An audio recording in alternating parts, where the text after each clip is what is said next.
All right, thank you and welcome back, everybody. So moving on in our agenda, we're going to move into our Pledge of Allegiance. So at this time, I'd like to ask everybody if they could please stand and we will say the Pledge of Allegiance.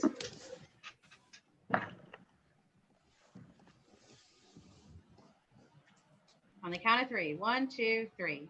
I pledge allegiance to the flag of of the United States of America and to the republic for which it stands, one nation, under God, God, indivisible, with liberty and justice for all.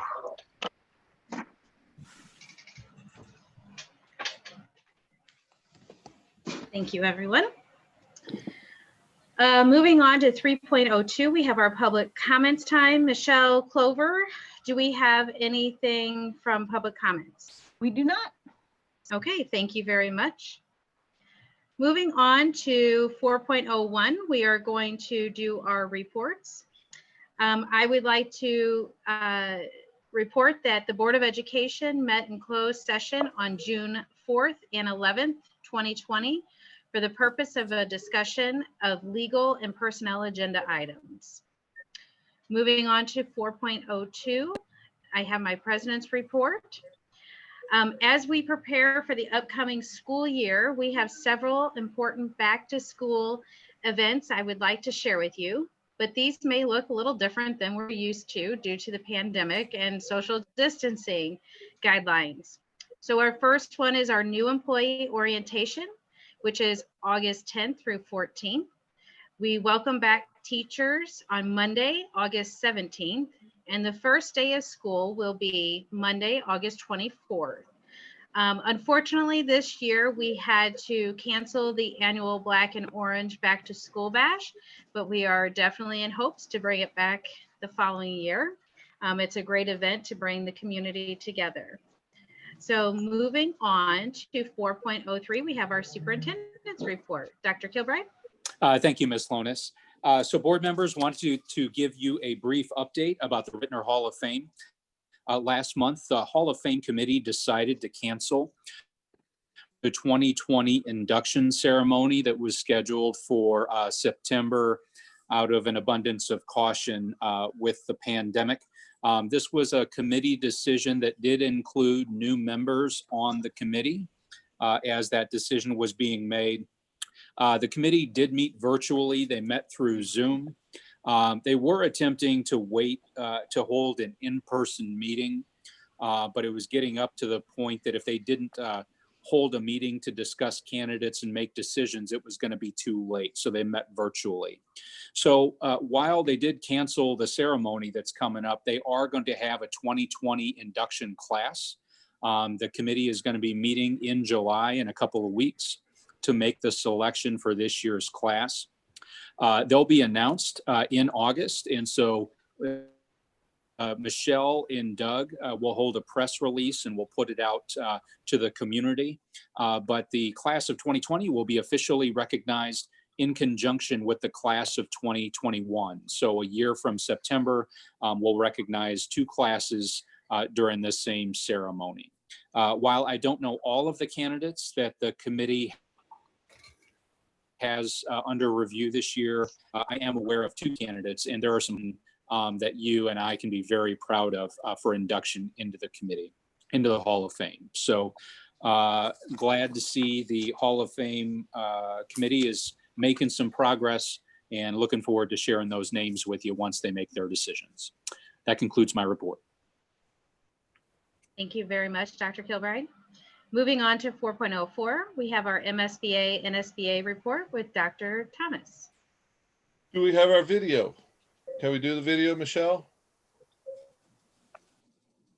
There we go.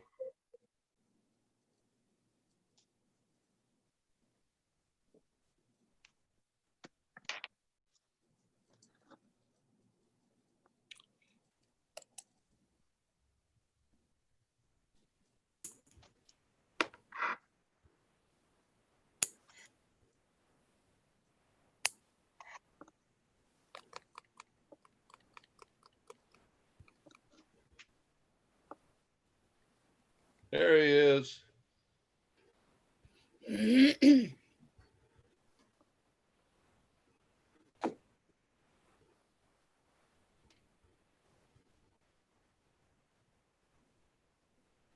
Sound. Michelle, how are we doing?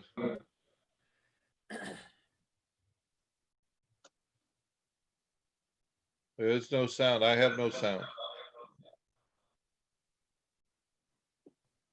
Is that because Michelle's on mute or? No, that for some reason the Zoom is dragging a bit tonight. Okay, well, you know, it's a good thing for all of us to watch it, but if it doesn't work tonight, that's okay. Everybody should have this sent to them. And the only thing I want to throw out to everybody with my report tonight, make it a little shorter, is weekly MSBA sends out a newsletter. In that newsletter, it gives us a little tidbit of information on a lot of things going on. One of the things that is worth reading is, as it tells us, the state of Missouri has upped the amount of classes we need to have the first year that we're a board member, and that 3 credit hour refresher course that you can even take 1 hour or 3 hours. That 3-hour refresher course is now offered online. It's a virtual class. So if you want to extend your training out a little bit, you can now sign up and do that online. So I would suggest some look into that, along with read that newsletter. There's just a lot of information in that. And I'll let you read the rest of your text and emails that you get from them. And I think it's all worthwhile. It's a lot of good information. Brad, are you saying we're supposed to take that refresher class every year? Is that what they're telling us? Well, if you took the 1 year, you have to take that every year. If you want, you know, the 3-year was they began it face-to-face, an in-person thing. Now they've changed it to where you can do it online. You just got to sign up for it and go with them there. But you can now do that 3-year or 3 credit hour refresher course online. So you don't have to go to Columbia or wherever they're having it. So Brad, if you want me to, I will contact MSBA, because I know a couple people did take the 3-year refresher, and then you guys just did the 3 of you just did the 1 year. So Right. why don't I contact MSBA and ask them what the status is for everybody, and we can go from, and then I'll send it out and then everybody will know. Yeah, everybody can decide what they want to do. I would say we can take advantage of this situation with the pandemic, and if you want to get that 3 years taken care of, you do so from the comfort of your own home. And that'll do my report. Michelle, will you send it to us to tell us if we need to do anything? Absolutely. I know you. you're good for a year because you just did it in April. Right. Right. But yeah, I'll get the because I was thinking the same thing. We need to know what the status is for everybody. So no problem. I'll take care of that. Thank you, Michelle. Sure. Thank you. Thank you. Just be aware you're getting a lot of emails from MSBA and NSBA. So you know, if you miss a day of reading it, you got a lot of reading tomorrow. So Brad, if we sign up to attend for the Kansas City conference and they cancel the in-person, is there are they going to try to do anything virtual? Do you know? I haven't read anything yet, but man, you know, doing something on that scale, because they're asking us, as we all know, they got all those different sessions that Yeah. school districts are putting on, and that it would be one heck of a thing if they did, though I haven't heard anything about that yet. Okay. Okay. All right. Thank you. Anybody else have any other questions on any of the reports? All right, then we will keep moving, and we're going to go ahead and move into our business item. Our first item that we have for 5.01 is our virtual academy social distancing and equity planning with Dr. Kilbride. Thank you, Ms. Lonis. So board members, there's actually 3 different presentations under this item. And the first presentation, Michelle is pulling up. We're going to be presenting on the plan for the return to school. We're also planning for the virtual academy program in Ritenour. And then also as a follow-up, I want to update the board on the planning for action work that's going on in the district through our equity committee, through our administrators. And the goal is to seek your feedback tonight on the planning process as it's moving forward.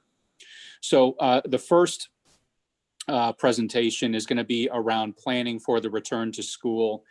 When we get to the virtual academy presentation, Shanae McCoy and Deneen Stewart are going to lead the presentation, and I'll fill in as necessary on that presentation. And then around planning for action as it relates to equity, I'll be giving an update on that presentation as well. So planning for the return to school. So no doubt, board members, you've been a part of a lot of conversations. You've been a part of a lot of media attention. You've seen a lot of the media attention lately about what is it going to look like when kids come back to school in August. There's been a lot of work in this district that's taken place over the course of the last 3 months. And I'll tell you, it's dynamic. It changes by the day. So all of the planning that we've done, we also have to be very agile to the day as the data indicates we need to be. So I'm going to give an update to the board on the planning and be seeking your feedback all the way throughout. I do want to let you know, board members, that we put an email out at about 4 o'clock this afternoon to the staff. And we do plan on putting a survey out to the community tomorrow morning. And I'll be speaking on that as well. So I want to start with taking a nationwide perspective. So there's an educational think tank called EAB, and what they do is they do a meta-analysis of all of the white papers and studies that are out there, the reports from districts on what does it look like for a return to school in the time of the pandemic. And so school districts generally in the Southern Hemisphere, as the seasons are different down there, the country of Australia is a country that we're taking some guidance from because they're living it right now as they're right in the middle of their school year. We're also taking some guidance from countries like Germany and Finland, and we're certainly in conversation with all of the districts across Missouri, across the St. Louis region. That's every Wednesday morning I take part in a Zoom call. So this EAB perspective is what are the timelines? What's the timeline that we need to be on to make sure that we're making progress toward the reentry? So as you can see, in mid-July, the idea of putting an option out there to families, EAB calls it opt-out. We call it a virtual option because we do believe, and data indicates, that there's a number of families that do wish to take advantage of a full virtual option, which is full distance learning. Our approach in the district is at K-8 to establish the virtual academy at Ritenour, which will be facilitated and taught by Ritenour teachers. The virtual academy at Ritenour, as well as the virtual option at Ritenour High School, it first accomplishes some choice for families. If they want distance learning and they don't want to send their children to bricks and mortar school for a variety of reasons, namely the pandemic. We have an option in-house that's run by Ritenour teachers that would not involve those families going to MOCAP or one of the virtual charters that we would have to pay for that's available now in Missouri. So in mid-July, having that opt-out option, which is full virtual, we put that out just yesterday here in the community. And board members, I'll tell you that in a day and a half since we've put the information out there, we've had interest from nearly 600 families that are interested in pursuing this full virtual option. The question could be asked, why would we not wait to put the virtual option out there when we share the information on the entire plan, which we're not to do until July 20th? The rationale for doing that is that would involve some staff movement, because there are specific staff assignments about being full virtual. So we need to get ahead of the game, and those families that absolutely want that virtual option now, we want to work to have them identified as quickly as possible so that we can have staff assigned to those tasks. When we get into August, early August, you can see that designing A-B cohorts for middle school and high school students.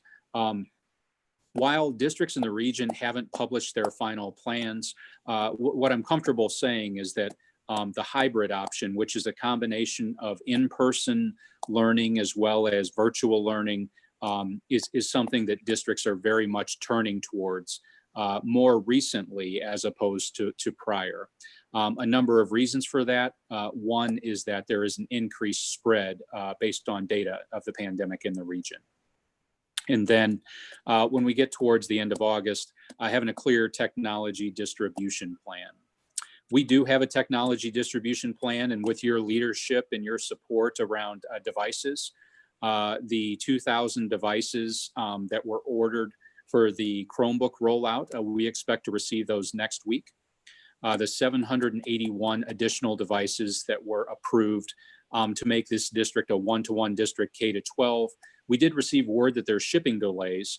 That was the rationale for getting that order in as quickly as possible, because we know that every district is trying to increase the amount of technology.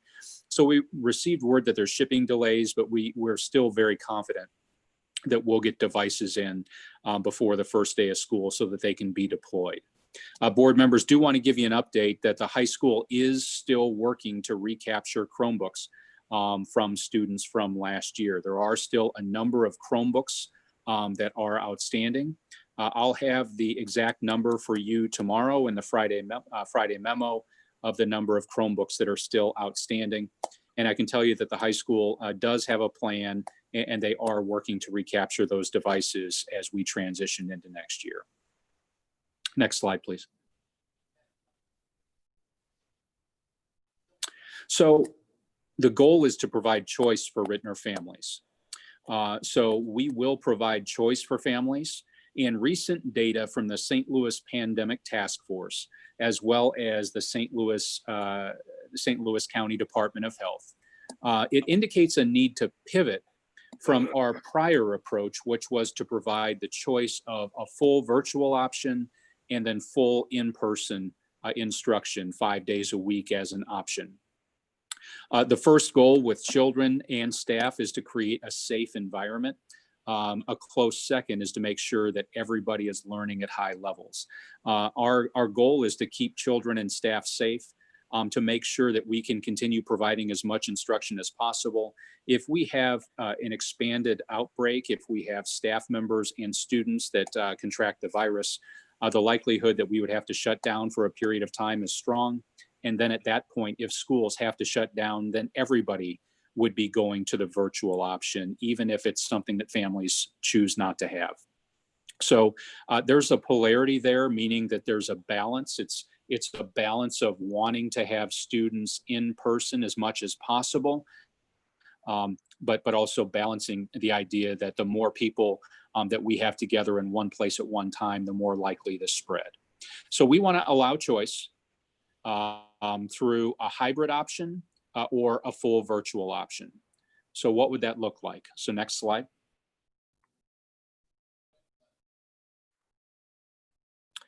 So at the K-8 level, in terms of providing choice to the community, two models. One we're calling the Husky model, the other we're calling the Pride model.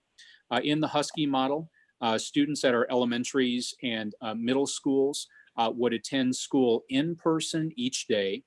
That's 5 days a week. And each student would be assigned to a cohort, and they'd be attending school in person a half a day. So one cohort is 3 hours in the morning. The other cohort is 3 hours in the afternoon. You can see the different schedules at the elementary and the middle school. With this approach, our transportation program, the routes won't have to change, the bus stops won't have to change, and we'll be able to accomplish social distancing. The 3 hour portion of the day is all core content. The in-person portion of it is all core content. The other 3-hour portion of the day would be virtual, and that would be specials classes, which would be delivered in a virtual environment. Intervention would be delivered virtually. And then there would also be the time for some additional virtual work in that distance learning portion of the day. Students would be divided into these cohorts based on alphabetical order, and also making sure that all families and all students that are residing in the same place are together in the same cohort. Those decisions would be made at the building level. In both of these models, there would be an opportunity for professional judgment if there needs to be some type of modified schedule for a specific student for a specific reason. We'd use our student support team process to make that decision. But the goal of hybrid models and our goal is to have learning experiences, but to have small groups of students together with teachers at one time. The PRIDE model is a 2-day-a-week model of 2 full days in person, and then the other 3 days would be virtual learning. We'd be following the same schedule at the elementaries and the middle schools. This works with our current transportation routes. We'd still be able to accomplish social distancing on the buses. Wednesday would be a day of virtual learning for all students. So the first cohort A would be in person Monday, Tuesday.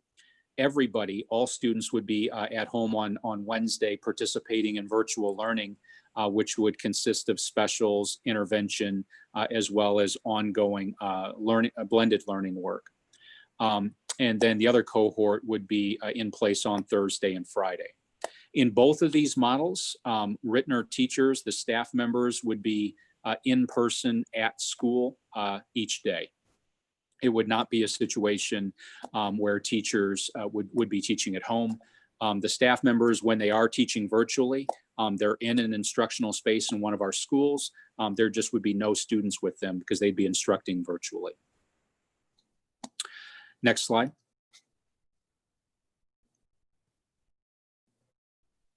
Chris, how would our special school district teachers work through this?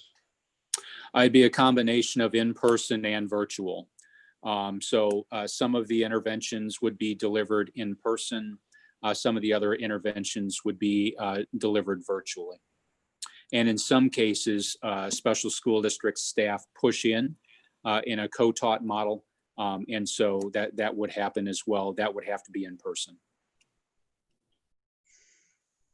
At the 9 to 12 level, there would be 2 options, 2 different hybrid models, the Husky and Pride. The first option would be a Monday, Wednesday cohort, where on Monday and Wednesday, Ritenour High School students are in person learning with teachers. On the other days, the students would be engaged in virtual learning. Cohort A, as you can see, what it looks like. The Friday day, which would be the day of full virtual, that would be a time where the students would have their Husky advisory time. It would also be a time for PLC time for staff, as well as a time for virtual learning. So board members, we got ahead of the game a couple of years ago to a small degree at the high school, where we started offering some of our own hybrid courses. There are a small number of hybrid courses that are already at the high school that are being taught by Ritenour High School staff. There's been some learning about how those can be made better, so it'll assist with the transition to the hybrid model at the high school. As you can see, whichever of the 2 models is chosen, the early release time, which is on Thursdays, would be eliminated. So it would be a full day. In the Husky model, it would be the Friday day where staff would have their professional development PLC time. In the Pride model, that would be on Wednesday. So as you can see, between the 2 models at the high school, pretty similar design. It's just the 2 days per week in terms of cohort are different between the 2 models. Chris, you want us to ask questions at the end? So you're welcome to ask questions all along if you wish. Well, I'll tell you what I did.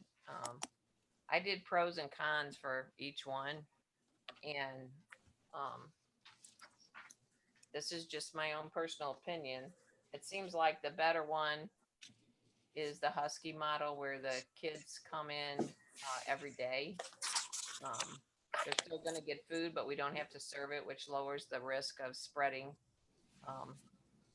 COVID. I think there's also a thing that I think is going to be a challenge is there's less time with wearing masks, where the other ones where they're there all day, they've got to wear a mask all day. I think that might lead to a problem.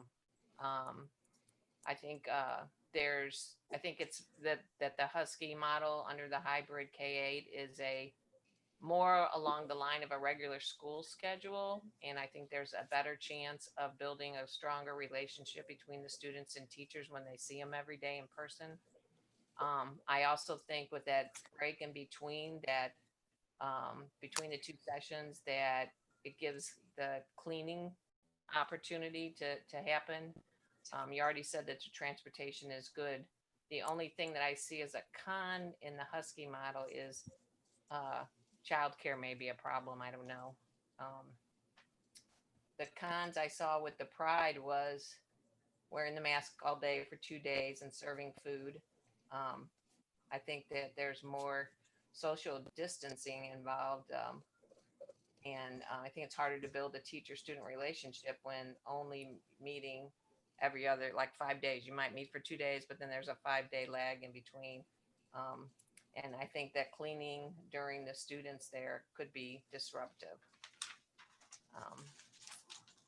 I know it's not my say to what we do, that it's our community, but I think these are things that we have to think about. And regarding the 9 to 12 hybrid model, I think that the pros are there's shorter time in between because you're doing a Monday and a Wednesday versus a Monday, Tuesday. But again, the 2 full days of wearing a mask, I think that's really going to be an issue. And I think Friday may be a good day for virtual, but it may also have an increase of less work being done, because we all have a tendency as people to think, oh, the weekend starts on Friday. So, but I think a pro might be that it may help with childcare, and let's see, kind of the other thing is can be a pro or can be a con, depending on what the elementary kids, if a family has kids at the high school and at the elementary or middle school schedule, are all of them doing virtual on the same day or having to use the, Wi-Fi. So those are just my thoughts about these different models. Just something that I took time to look at and think about. And like I said, just regarding, I think the one just gives a better regular schedule. So those are my thoughts. I appreciate it. I'm sorry, go ahead, Penny. I just had a question on whichever model is chosen. That's going to be chosen by administrators. Is that correct? No, there's later in the presentation, there's a survey that's going out to the community tomorrow, as well as going out to staff.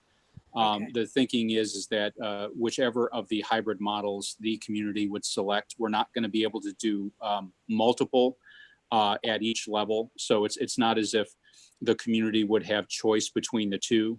Okay. Based on the data, I'll share the data with the board, and the model that the community selects at K-8 and at 9 to 12. Those would be the models that we would go with.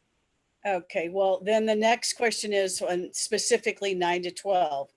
Whichever model is chosen that we're going to go with, will the students be able to pick like a Monday, Wednesday, or a Tuesday, Thursday? Will they get a choice of what they want, or is that just going to be assigned? So the thinking is that it would be assigned in a similar format to what it is at the K-8, keeping families together, and then also alphabetical. Yeah, there, like I said before, there's also an opportunity for professional judgment that will come in at the building level. And so I'm sure there'll be some specific reasons and some specific accommodations that would have to be made, but that'll have to be on an as needed basis. Okay. Now, if we can go back to the slide with the K8, K8. And I know, Ruth, you mentioned something about the cleaning staff getting in there. Right. So from, look like the elementary schedule, there's about a 55-minute break. And then we have an hour break in the middle school. But I just want us to keep in mind that that is not real time as far as cleaning is concerned. So you're looking at probably a half an hour of actual cleaning time. By the time everybody get out of the classroom, you know, by the time the custodial staff get in, you're looking at probably, 15, 20 minutes of time that'll be lost. So just kind of something to think about. Yeah, no, I appreciate that, Orlando. One of the strategies that I'll be speaking on later in the presentation is we're recommending onboarding an additional disinfection team that would be active all day, every day in every building. Operations department has purchased backpack ionized sanitizer tools, and they'll be working their way throughout the building all day, every day, hard surfaces, rails, and doorknobs. But you're right, that is a short period of time in between the two cohorts versus the other model where there's a full day. Yep. So just want to kind of throw that out there. So I have two quick questions about, overall, I really think these are two good models. I understand that, situation is ideal, so nothing can be perfect, but I think that with the circumstances, we have a really good plan here. But again, with that cleaning time, I know that teachers aren't custodians, and I respect that, but do you think there's any way that we could maybe train them to do a little bit of the work? Because I understand we don't have a huge custodial staff to go through the entire building in that 20-minute period. So could we maybe have a seminar or something just to teach the teachers, hey, wipe down the desks, wipe down the chairs, the textbooks? Do you think that would be a possibility that we could? So I appreciate that, Kayla. We're getting a video that all staff are going to have to watch. Not that they just have to watch, they'll have the opportunity to watch, to work to keep everybody safe. It's from music, it's from our insurance provider, where it's signs and symptoms. It's also effective practices around disinfection that we all have to do, not just teachers, support staff, administrators, teachers, practices that we all have to follow. Because keeping everybody safe and keeping places sanitized, it's not just the job of the custodians. It's not just the job of, it's all of our job, and we're all going to share in some of that work. So before staff members would report with students on the 24th of August, there's some required watching that staff members will have to participate in that shows them what they need to do. I think that would help a lot. Yeah. And do we know, Dr. Kilbright, how much additional staffing would be provided with this the additional cleaning crew? At this point, it's up to 10 additional positions, Orlando. Is that spread out throughout the district? Yes, sir. So it'd be onboarding 10 additional positions that would be during the day. Operations has a second part of that plan as necessary to potentially onboard some additional Ritenour people in the evening, but it'd be starting with up to 10 additional positions during the day. Okay. And when we're talking about like the hybrid model and everything, one of the things that came to my mind is like we have Monday holidays and like Friday days, already scheduled for professional development. If students are only coming in 2 days a week, are we looking at adjusting during that week so that way they're still coming in 2 days? I would just hate for, like whoever's on Monday, Tuesday, there's a lot more holidays on Mondays and they're going to miss those days. So we actually look through the calendar and it's quite consistent, the number of Fridays missed versus the number of Mondays missed. Okay. So we're having those conversations now. So it's not as if depending on which cohort you're in, it's pretty consistent. There would be 2 Mondays or 3 Fridays based on what we saw that would be days off of that would be days away from in person. It's the balance between shifting those days versus there will be childcare concerns that come with hybrid models, and if we keep shifting days around, that'll put a further hardship on families in the community, and that's what we want to avoid. We'll be working with Y and other local providers to make resources available and to make families aware of resources. But as a part of the strategy that's later in the presentation, the idea of reducing the mixing of students that are in different cohorts back and forth, we really have to stick to that based on the guidelines. So that would mean on those days that students are not at school for in-person learning, we would need to keep those students away from school to avoid that kind of contact. Okay. Theoretically speaking, how many students are you thinking that you're going to be reducing into a classroom size by doing this? So we're not sticking to a hard number, but based on the models that we're running, we believe that we can have in the neighborhood of 12 to 14 students in a space at one time. So to be clear, we're not confirming and locking into that, because there may be the need for some accommodations for individual students that have to be made. But shifting to a hybrid model, we believe, based on what we've looked at, it allows us to by far reduce the number of people together in one space at one time versus the prior plan, which is either all virtual or all in person. Okay, let's ask about choir and marching band and jazz band and all those that we usually have a large number in, especially when you look at the middle schools, where being in the band room every day and orchestra every day so that you learn your instrument. And now we're going to put them in there less than half the time. So that conversation is going on right now, specifically with the music teachers. Dr. Stewart and Ms. McCoy took a meeting with a follow-up meeting, I believe it was today, with the music teachers. We have to be very cautious about in-person music classes because generally they are of larger size. And also there have been cases where choirs have been together or bands have been together, and it's been a super spreader event. We're very aware of that. So the conversations are going around of what could that look like virtually. Some of the conversations I'm aware of, some of the teachers have some great strategies around virtual options for what that can look like.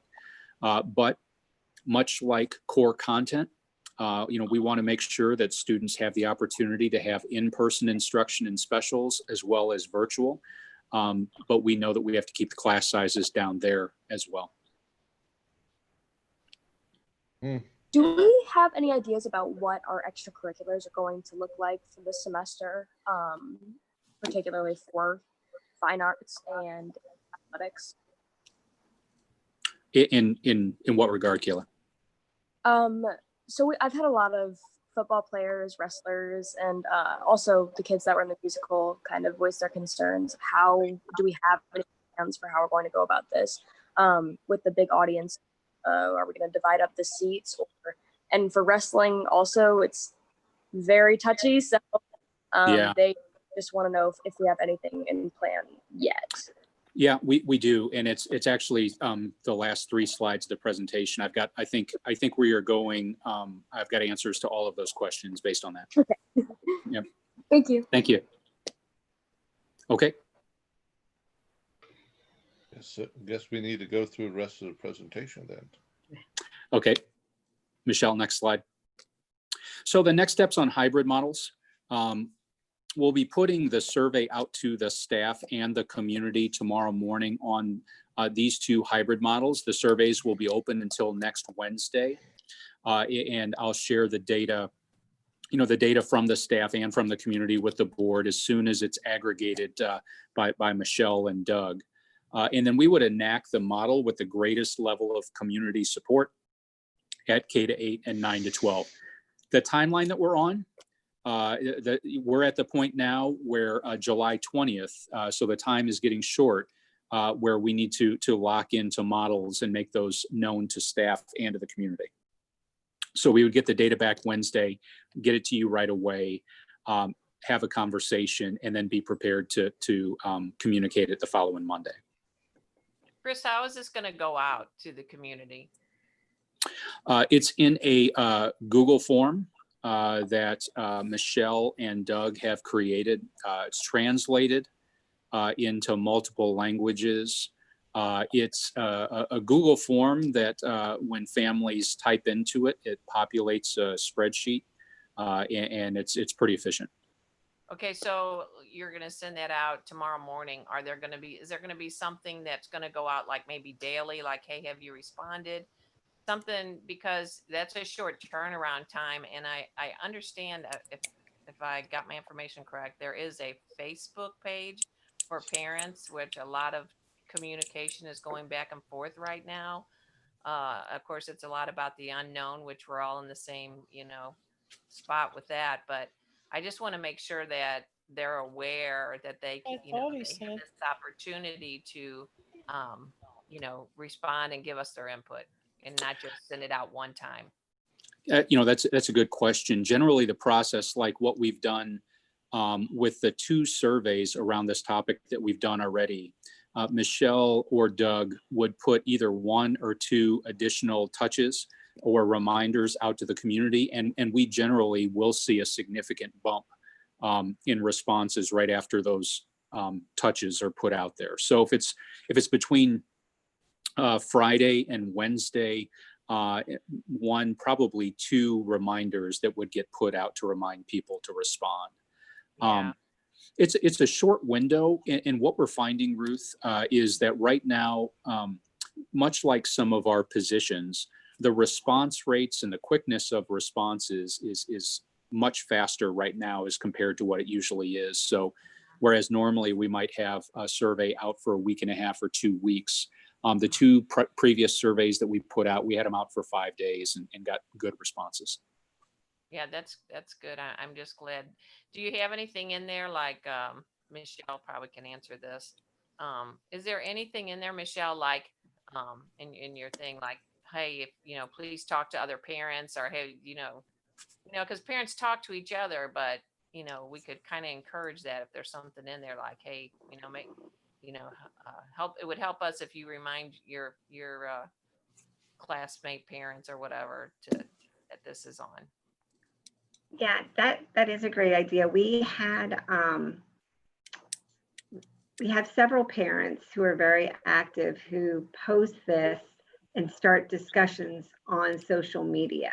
So that's sort of how that conversation continues, very organically by them. And like Chris had mentioned, the response rates that we have had are out the roof when we keep them very short. And this is a highly sought after topic that people really are waiting and want information and want to know how the district is moving. And so they are very, very engaged naturally. And that's why we're getting such high response rates. But it's nice when the parents can share on social media because it's coming from each other rather than, we do send out the reminders, but it's great when they can hear it from their own cohort. Right. Yeah. Thank you, Michelle. Yeah. So that's where we are at the moment. I'm sorry, Penny, was there a question? Oh, that was me. I was going to say, is there any way that we could send this directly to the students' emails? Because I've had a few people come to me about not receiving like the email about prom cancellations and the graduation update recently. I think that they just want to be in the loop and considered in the survey, just because sometimes our parents miss them or they don't represent the same opinions. That's good feedback. Thank you, Kayla. No problem. So to be clear, the goal is to move to in-person direct instruction full-time as quickly as we possibly can. But we'd be starting off with a hybrid approach. So then the question is, what would be the look-fors that would indicate that we could start moving back towards full in-person instruction? Next slide, Michelle. So one of the causes that caused us to pivot is the mask requirement. So the expectation is going to be that anybody 9 years old or older would be wearing masks in the buildings every day. That came out on July 2nd from Sam Page. And so it is no longer the social distancing or the mask. Inside, it's social distancing and a mask. And so that, as we've discussed before, creates some hardships that we need to do to keep people safe. So when Sam Page would remove the mask order, that would be one indication that we could start moving back towards full in-person instruction for everybody every day. The idea of no confirmed COVID positive cases among Ritenour staff or students for a month. That could be an indication that in our buildings, we've got routines down, we've got disinfection going, another metric that we would keep a look at. And then data from the Metro Pandemic Task Force, I get an update on a daily basis. The Metro Pandemic Task Force, it's SSM, BJC, Mercy, and St. Luke's. They have a running set of data around weekly average hospital admissions, daily hospital admissions, and then inpatient confirmed COVID hospitalizations. I'll tell you that the data that I see right now, the data is moving in the wrong direction. So getting to a point where we would have at minimum 1 month of weekly consistent decreases in hospital admissions and confirmed COVID hospitalizations, then at that point, we'd start the conversation of what would it look like to move back to full-time in person. Michelle, next slide. Then the strategies that are in the plan. So this is just a high-level overview of the strategies. Board members, in your exec content, the working document that has all of the detail and progress that we're making, you can access that document as well in your executive content. I'm just going to speak on, at a high level, the strategies that would be in place as a part of the plan.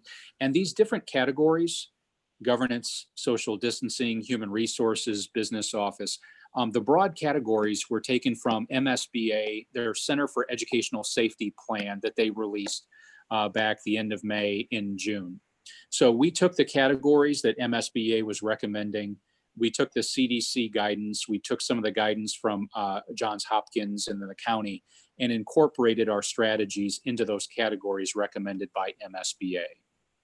So in the area of governance, the strategy of eliminating community use of school buildings. And so that would be the after-school groups that come in and rent our buildings. The goal of eliminating community use, the renting out of spaces, the goal is to lessen the number of people that would be coming in contact with other adults and students.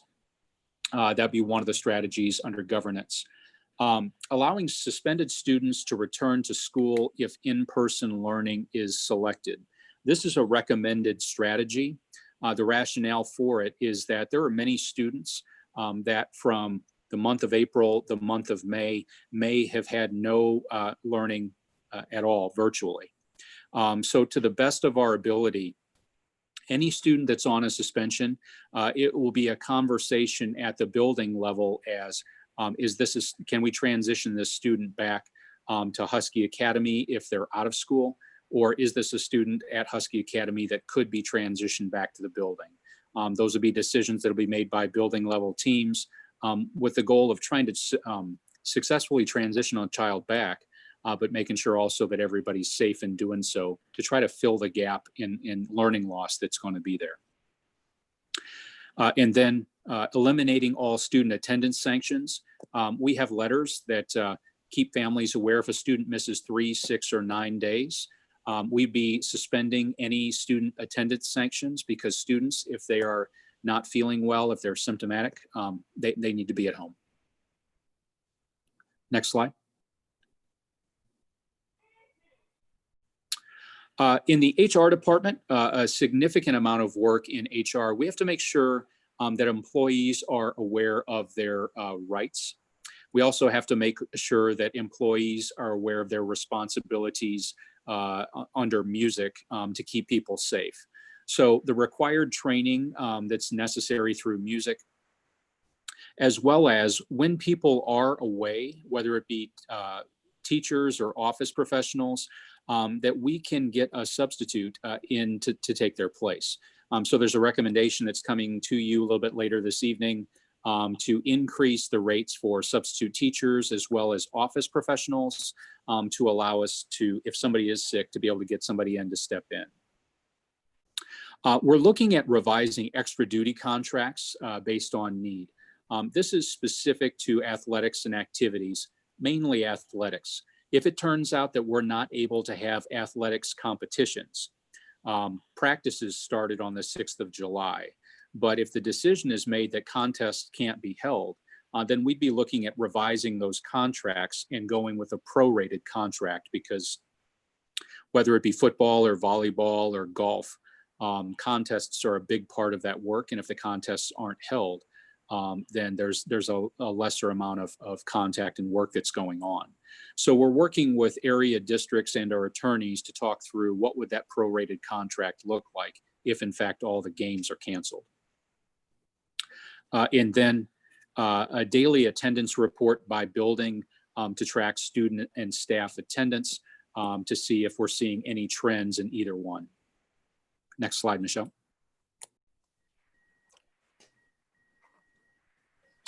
So to that end, the county health guidance at this point around school closure is at the bottom of this slide.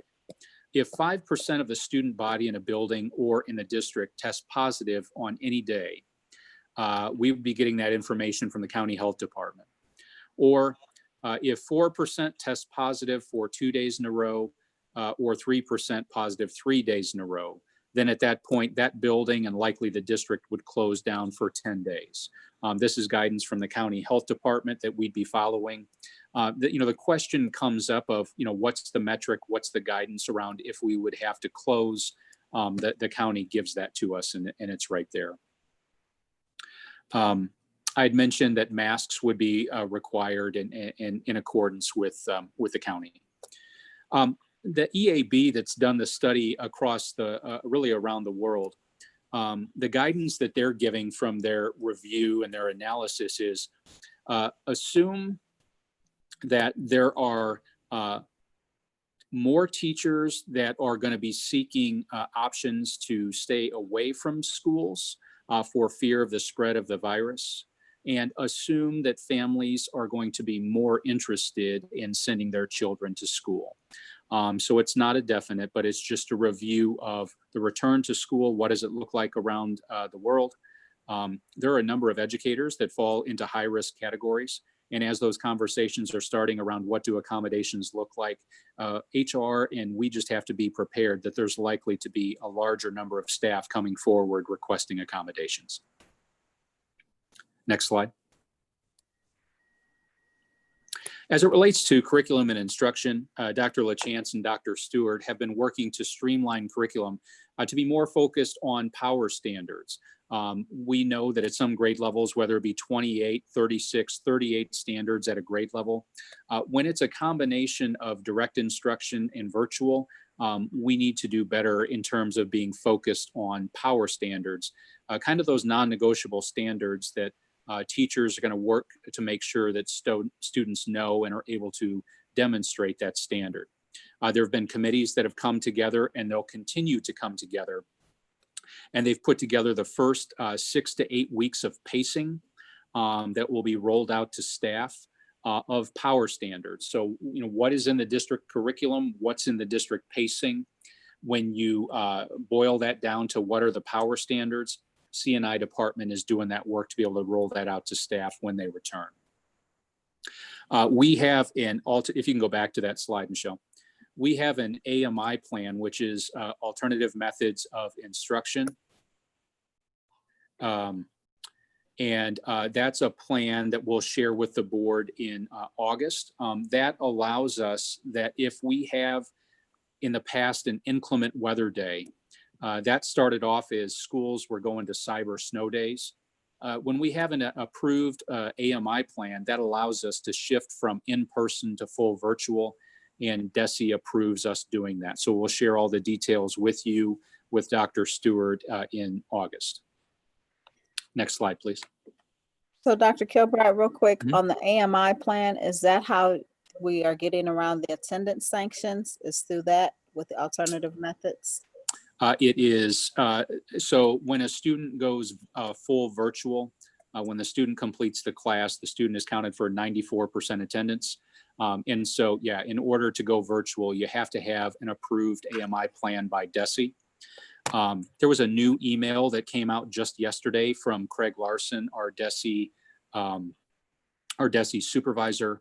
There's a new AMI extension plan that we're going to be responsible for submitting as well.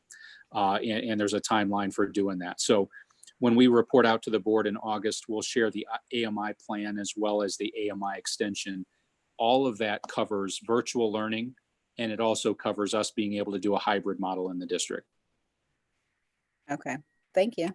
Yeah. And that plan then would also allow us then to, we'd be eliminating snow days.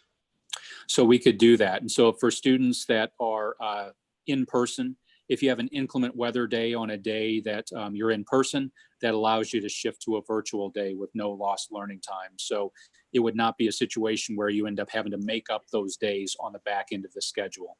You just shift from in-person to virtual. Very nice. Next slide.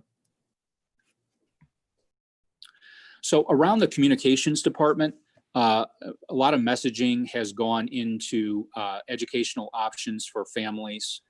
There's also letters of agreement that are in place that outline what are the responsibilities of students, what are the responsibilities of families, and also very importantly, what are the responsibilities of staff based on the options that are in place. When it's virtual, people need to know what they're signing up for. Staff have to know what they're accountable for. When it comes to in-person instruction, students and families, they need to know the processes that we're putting in place to keep their students safe and to keep them safe. So for example, the mask requirement.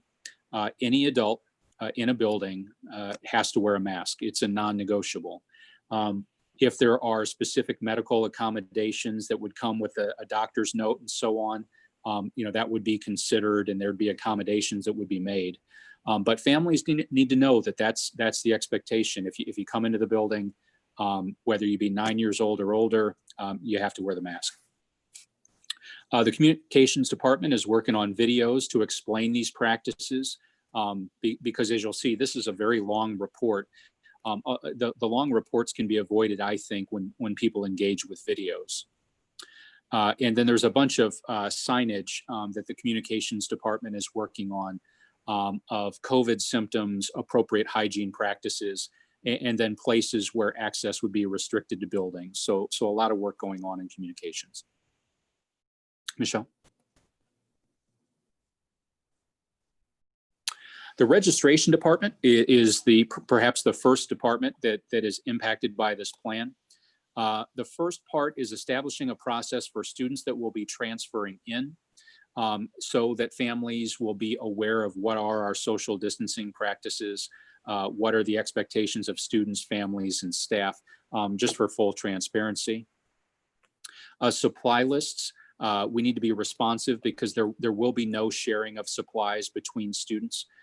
So we also need to be very responsive of families to realize this is a very stressful time for everybody. And so if there's a long supply list, that's the last thing that we'd want to do to families. And also every student will have a device. So the hope is that we can move more in the direction of being more virtual than we've in the past. The registration space downstairs, there's been ongoing work to install plexiglass and physical barriers down there. The operations team was finalizing that work this morning. And then immunization practices, we're having conversations with Jasmine Burris to make as many immunization clinics available to our students and families as possible. because there was new guidance around the catch-up protocol and doing the best to make sure that students are immunized prior to coming into schools. If they're not fully immunized, then at least making sure that they're in the catch-up protocol to get caught up on any missing immunizations. So I think if we have that expectation, then we need to provide an avenue for families to make that happen. When we get to student services, a lot of professional development around trauma and supporting families and our staff members in the trauma that they're dealing with at this point. We have to be prepared for the worst potential, whether that be the loss of a student, the loss of a staff member. You know, you always have to plan for the worst and hope for the best. And if God forbid, we would lose a student or a staff member, we need to make sure that we're prepared as an organization to respond and to step in. And then also partnering with CARE STL to step up the availability of counseling support for students. Next slide. Our social distancing practices that we're working to implement, it's based on a lot of research. And so again, the EAB report, just wanted to reinforce that it's not just Ritenour, it's not just Missouri. These are effective practices that have proven effective in the country of Germany in their analysis of what's going on. So in all schools in Germany, they have grade level specific entrances in schools. So you keep all the first graders together, all the second graders together, and so on, and they come into different wings in the building. In Germany, we've picked up the idea of parent or volunteer or vendor restrictions to buildings. So the idea of we're doing everything we can to limit new people coming into buildings. Reorganizing so that we've got students traveling in one way to the best of our ability through schools. Instead of hourly in-class hand washing, we have had new Buckeye hand sanitizers installed through schools with the new foam sanitizer instead of the gel. The operations team has been working to make that all happen. And you can see all of the other strategies that they found effective in Germany. The one piece that we don't have in place, and honestly, I don't completely understand, is the express bathrooms for COVID negative. I'm not sure what that is. But the fountains, water fountains, people are going to be discouraged from using water fountains for anything except filling water bottles. Next slide.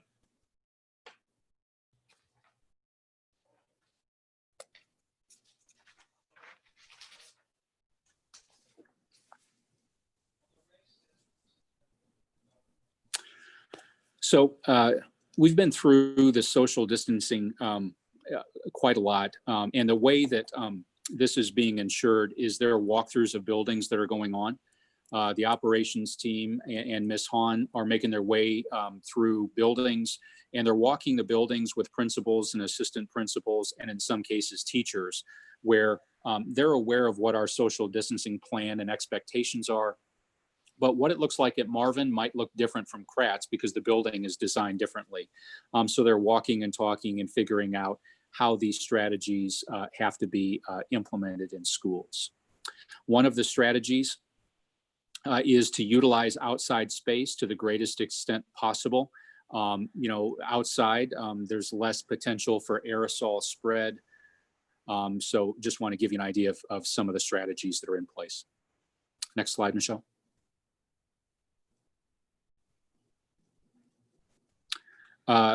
So the idea of students, to the best of our ability, not bringing in food from outside.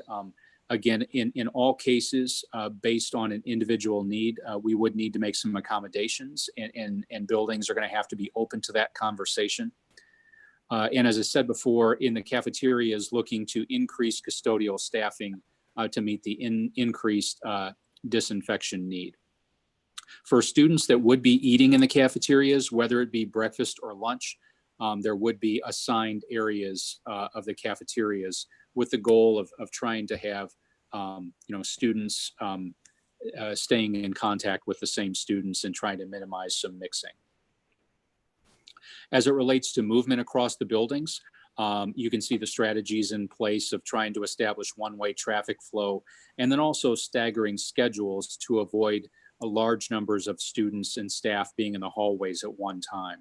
So the way this plan is implemented at the district level, it's more at the balcony level. The affecting this plan and implementing this plan is going to be at the building level. So what that looks like in terms of staggered schedules, it would be the buildings presenting to us to make us aware of how that would happen. I have a question. Okay. Question is about the lunches. If a student needs to bring lunch, could there be a specific way in which it should be brought? I mean, something that it should be brought in, or, you know, I mean, I know so many students that don't eat the lunch at school, and I have one of those students. They, you know, always brought their lunch, but could there be a way, like I say, something that it's brought in at school? So I don't know, you know, so that maybe everything's disposable, or I'm not sure what the answer here is, but when you have kids that really prefer to bring their own meals, maybe there could be some guidelines as to how they should do that. You know, and that's where the accommodation at the building level, that conversation will have to be had at the building level. You know, we want students to eat, you know, food service department, it's not nutrition if it's not eaten. So if a student is going to bring food from home, you know, there needs to be a plan, needs to be a conversation at the building to figure out what that's going to look like. Now, conversation specifically from every parent to that specific building, or? So it would be, we'll flesh this out, but it would be starting with your child's assistant principal if it's at the high school. Okay. Other strategies to limit the mixing of students and adults. Going on a semester basis, we'd be eliminating all field trips and all assemblies where students and staff would be coming together.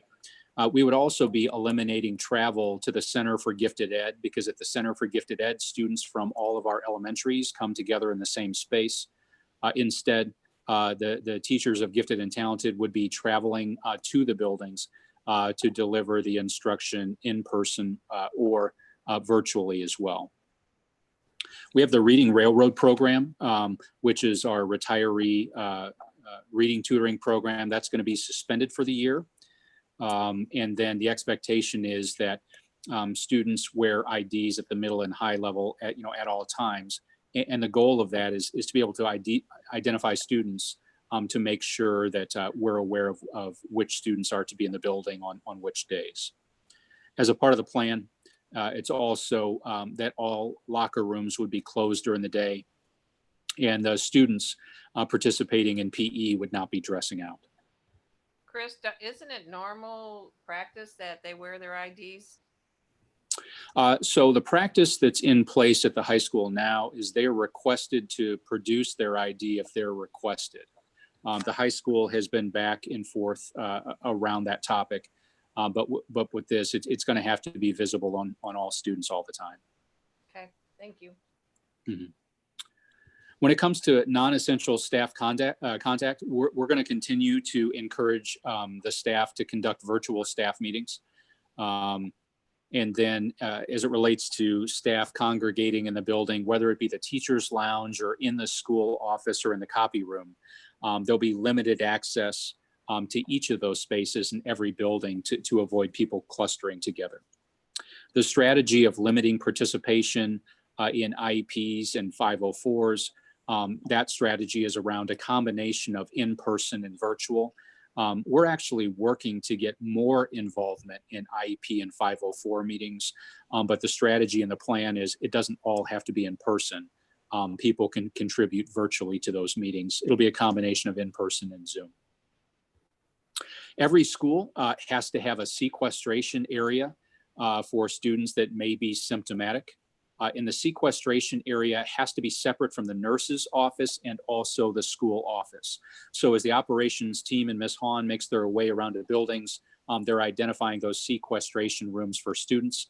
The students that are there, they will be supervised, and in all cases, nearly all cases, those students would need to be picked up from school to avoid coming into contact with others. Next slide.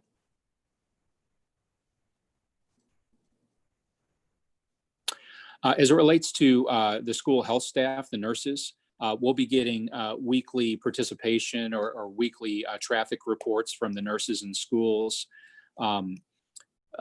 Personal protective equipment and backup thermometers have already been ordered and are provided for all of our nurses. And then there'll also be information coming out on acceptable use of PPE for students and for staff. Not only the effective use of it, but also in an environment where, we want to make sure that everybody's safe, but we also don't want to create situations that are scary for students if we have people coming in full body suits and so on. So we have to be clear about what that's going to look like. Next slide. In the classrooms, operations and Ms. Hahn are working to create model classrooms in each school that accomplish social distancing. This would be reseating of students in rows. We've got a lot of flexible and soft seating around this district. And so we're moving away from that as a part of this plan to try to lessen face-to-face contact for students. The more that students can be seated in rows facing forward, lessening face-to-face contact, the more that we can keep people safe. And then, every staff, every classroom, every teacher is going to be expected to maintain and be prepared to share a seating chart so that there's consistent seating. Next slide.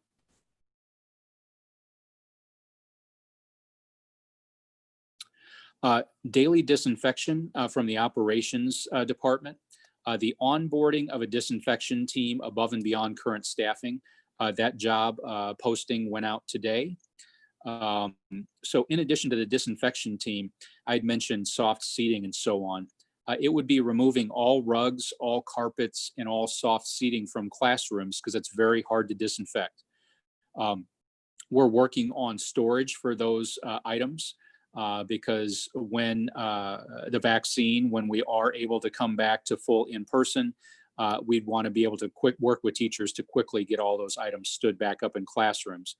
Because the way that classrooms are going to be designed in this pandemic, it's not the way that we want them to be, but it's just the way they need to be right now.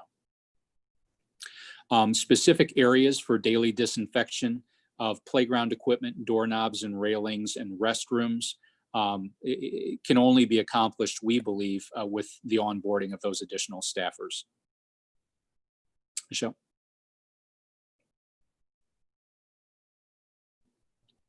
Transportation, a number of conversations around social distancing on buses. This was proving to be quite difficult as we're talking about the initial plan. But under the hybrid plan, we don't believe that bus routes and bus stops are going to have to be modified because based on the data, we believe that around 30% of families are going to choose a virtual option. That leaves 70% of families remaining. And then with the hybrid option, we would then have half of the 70%. That's not definite, it's just based on the data we've got from 2 surveys. So it would be about 35% of students that we'd be transporting in one day. And based on those numbers, we can accomplish that and do it in a socially distanced fashion. In the business office, we're continuing the summer food service program. I'll tell everybody that the participation in that summer food service program has been dropping. It's been dropping the last couple of weeks. I think that's an indication that with the stimulus, as well as the extension of EBT for some families, families are relying on us less, which is good. But just know that the Co-Care Food Pantry is still up and running and serving the community as well. If we continue to see a decline in the number of families that are accessing our food service program, then we would discontinue it and we would direct those families to the food pantry and contact the food pantry to make sure that they could be served. Chris, they just had on the news tonight the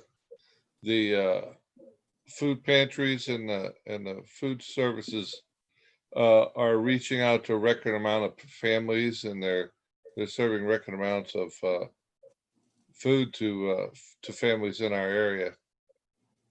So they might just be shifting from us to other sources as they get more food given to them, not just a lunch. They're given maybe a few days or a week worth of food.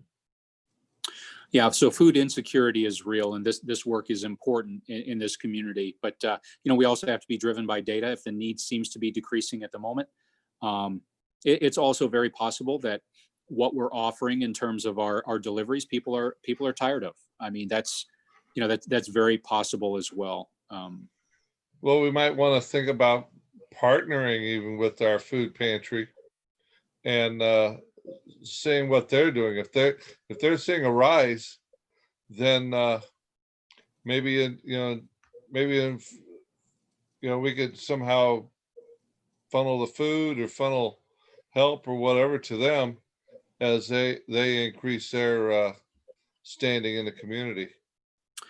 Yeah, I'm impressed with the number of Ritenour staff that have volunteered and submitted their names for the food pantry.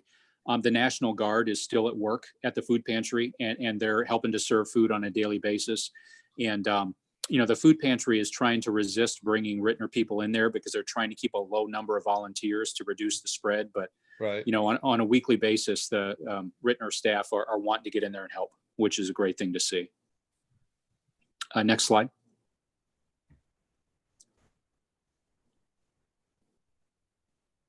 Kayla asked the question about athletics activities and so on. So we're operating in a semester approach. So as it relates to semester one, there was agreement across the region, no contact before July 6th. If there are games, anything that's canceled, whether it be volleyball or a golf match or whatever, if it's canceled, it would not be rescheduled. And as it relates to crowds and gatherings and audiences for events, we would be holding events with no crowd, with no audience. The events would be live streamed to allow participants to observe it in a live stream fashion. We're just not at a point where on an ongoing regular basis, we feel comfortable bringing large groups of people together repeatedly. So for semester one, for athletics and activities, performances, events, it'd be live streamed for people to see. All of the semester one events too, around event scheduling and planning. We have the events scheduled in the district calendar so that we can be agile if we get new direction from the county and watching the data. All of our events for back to school are going to be virtual, so virtual back to school events. There is the opportunity to accommodate specific students and specific families if needed. And that would be a building level decision. If there's a family where it's just absolutely critical, there needs to be an in-person meeting for back to school, then buildings would have the discretion to be able to do that. And then we would have the ability to determine that an event is a priority event, such as graduation. A graduation could be determined to be a priority event. And instead of just canceling it, there would be attempts at trying to reschedule things that are determined to be a priority. Okay, next slide. And I'd asked Mr. Rob Eaton, who's the president of the district level PTO. Mr. Eaton and I were having conversations and talking through what it's going to look like at the district level. And the idea of having Mr. Eaton come and present to the board tonight too just seemed to make a lot of sense. So at this point, I'll turn it over to Mr. Eaton and the thinking of the PTO.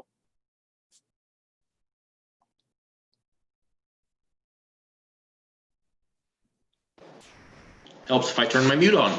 Good evening. Glad to see everybody this evening.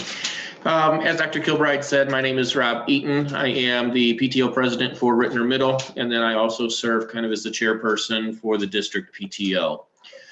So in conversations, we have already met once, and we were kind of trying to figure out ways to do the back to school Orange and Black Day, whether that was do it in shifts, do it at different campuses.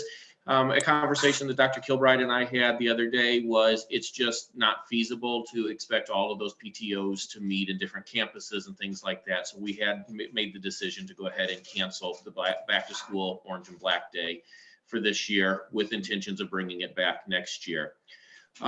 We are working, I've had a meeting with the PTO presidents Monday night. We are working with our principals in each building to see how we can incorporate PTO introductions into their virtual open houses, whether that is a video, a peach jar flyer, all calls, just getting their faces out there so that they know, because we understand that at this time that the PTOs are needed probably in some cases more than we have been in the past, but are still kind of limiting what we're doing. Next slide.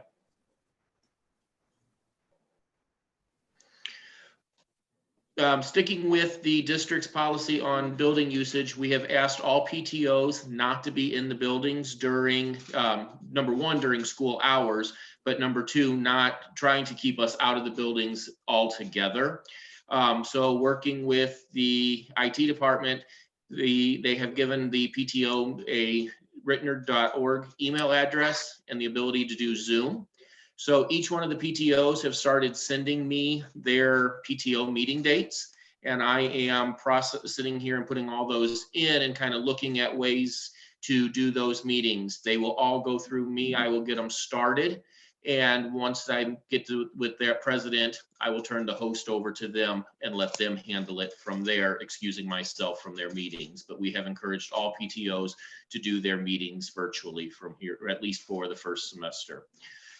For middle schools, I know that we do concession stands and things like that during some of the events. We have canceled all concession stands and closed those down at least for first semester. So that way, what's going on in one of the buildings, we're trying to keep consistent in all of them. Next slide.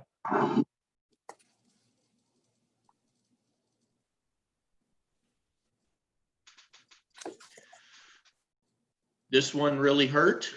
Just being honest, with special events, we have had to cancel, at least for the fall of the 2020-2021 school year, the like the harvest festivals, the trunk or treats, the Christmas stores, all of that kind of stuff, so that we're limiting what's going on in those events. And we will reevaluate those things for spring, whether it's dances or things like that. So this one kind of threw some eyebrows. I'll just be honest with you. We have asked all schools to cancel their fall fundraisers, knowing that PTOs count on that money, and this is a hard pill to swallow, but we looked at two different things. Number one, and I'm going to just do these backwards, is we know that this community has been hit very hard with COVID, with layoffs and furloughs and things like that. In most situations, those parents, those grandparents, those friends and neighbors are the ones that are buying those fundraiser events, and they would feel obligated in order to keep doing that. So we've asked these schools to look at what they've got, to cancel their fall fundraisers, and then just being out of respectful to the community. We also looked at distribution. It would be very difficult to do a distribution with us limiting them on the campuses.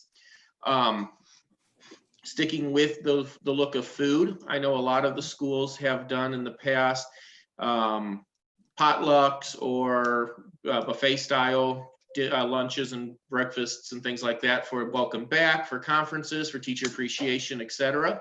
We have suspended all buffet style and potluck style food. I have worked the last couple of days to kind of put together and work with some of the local restaurants. I am a very big stay local. Those are the individuals that have supported us when we need fundraiser certificates and things like that. So I've worked out with Chimmy's, Raising Cane's, and Subway that they are able to do a boxed lunch. So if we are supplying lunches to teachers, or it would be done through a sealed boxed lunch style.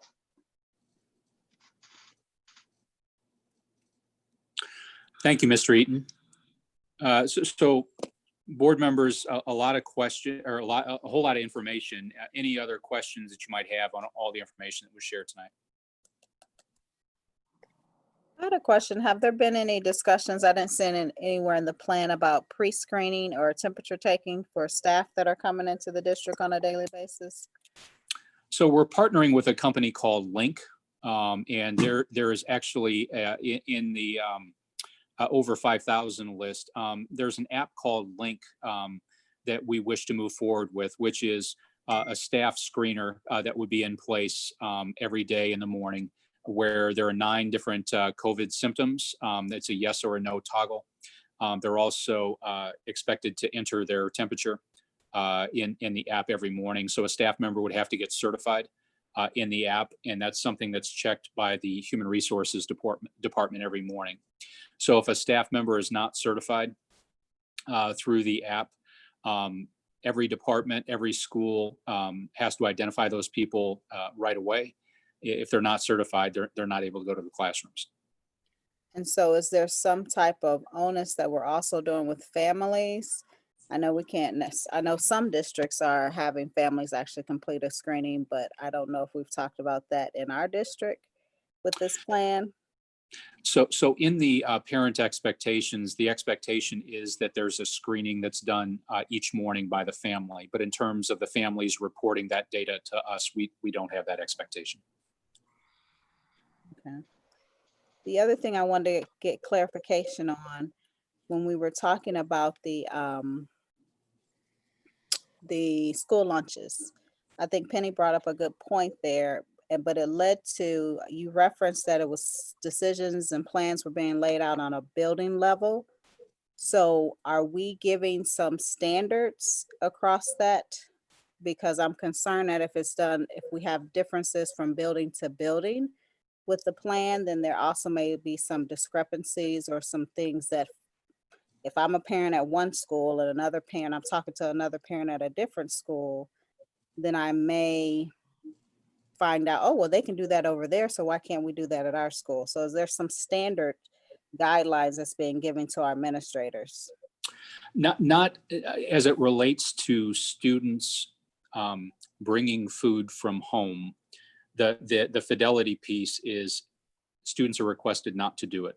But we don't have yet that standard. If the accommodation is going to be allowed where students can do it, we don't have the specific standard in place yet of this is what it has to be, this is what it could not be. That's some work that we'll still have to do. Gotcha.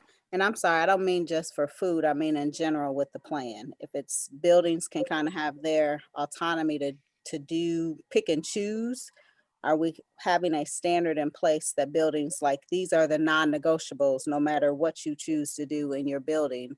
Because I know each building is a little bit different, but are there set standards that we're giving the administrators? So it's the plan. And this conversation with administrators this morning, we have to have fidelity to a plan or the plan will mean nothing.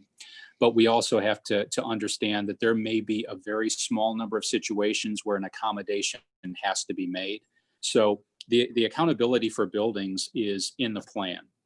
If there is a student that has to bring the food from home, that needs to be a conversation with the support team.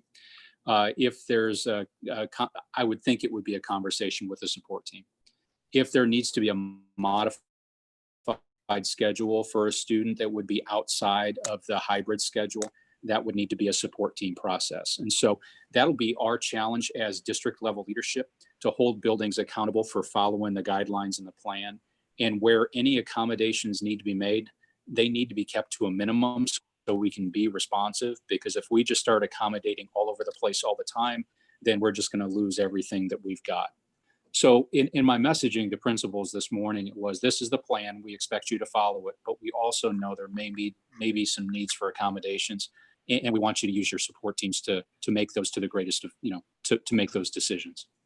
But in terms of specific standards, my thinking is just as we're learning about the process, we're going to have to learn with each decision to try to be consistent around those accommodations across buildings. Okay. Okay, I had a question and it pertains to, we talked about symptoms. Are students going to have the ability, or are schools going to have the capacity to be able to test students for COVID? Or are we going to be using some outside source? And then you have the complication also of HIPAA and privacy issues, to be able to communicate if that student was maybe in a classroom and if other kids would be exposed, or even educators and administrators. Schools do not have the capacity to test students or staff for COVID. Through CARE STL, we've had COVID testing through the summer. And so, we're working on standing up some testing opportunities for staff for when they return. But on a daily basis, like our school health staff, they don't have the capacity to do the testing. I have a question. I didn't understand the answer that you gave Lisa about the link for certifying. Is every teacher going to be certified and they're going to somehow every day their information will go into something? Is that what you're saying? It's every employee, every teacher, every support staff member, every administrator. It can be accessed on an app on a phone, or it can also be accessed online. It's a series of symptoms that people have to, they have to check themselves. They have to go through and click the yes or the no. They also have to take their temperatures and enter the information into the app. It populates the database that's in HR. And then every morning, we have to confirm that every employee that's in buildings is certified to be there, meaning they're asymptomatic. So they do this before they come to school? Is that? So they would do it before they come to school or immediately upon arriving at school, because there are some employees that don't have smartphones. There are some employees that don't have tech access at home. So that as soon as they get to school, they would complete it there. Okay, thank you. Mm-hmm. Any other questions? What does this look like for our subs? Help me understand how the subs in the district fit into this plan. Is it just a matter of that they're going through the screenings, or are they getting all these expectations ahead of time? How does that work? So the screening with Link, the subs would need to complete it. There's a training that we're working on to get organized with Link for all staff, and subs would be a part of that. The music, COVID signs, symptoms, expectations video, the expectation is that all subs would be signing off that they've watched and that they understand that expectation. And that's as far as we've gotten at this point with subs, Lisa. So you're still working it? Yeah. Okay. Yes. Thank you. Mm-hmm. Thank you. Sure.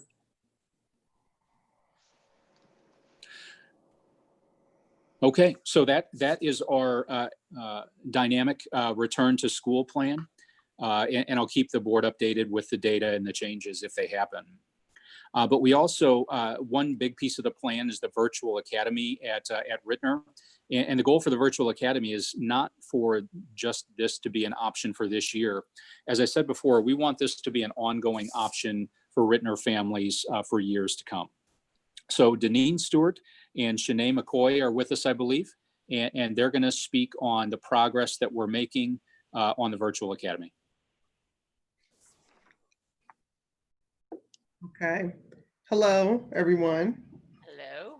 We have done a lot of work and a lot of collaborating on the best practices, the curriculum, and our staffing for a virtual academy, because we know that we're in a situation where we need to offer a quality virtual academy. And we know that there's social distancing that we need to provide for our staff and our students. So we want to have this option for our students. If we can go to the next slide, Michelle. Offer Ritenour Virtual Academy as a choice for our students for kindergarten through 8th grade Ritenour School District families. We want to make sure we are competing with MOCAP. We know that families can have an option of going to another virtual option, and we want to provide virtual options for our students. We want to accommodate, we can accommodate up to 120 students per grade level.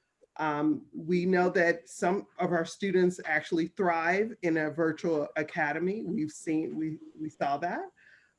We want to make sure we're innovative in our approaches to teaching students. We want to make sure that it's a quality program for our students and allow for social distancing.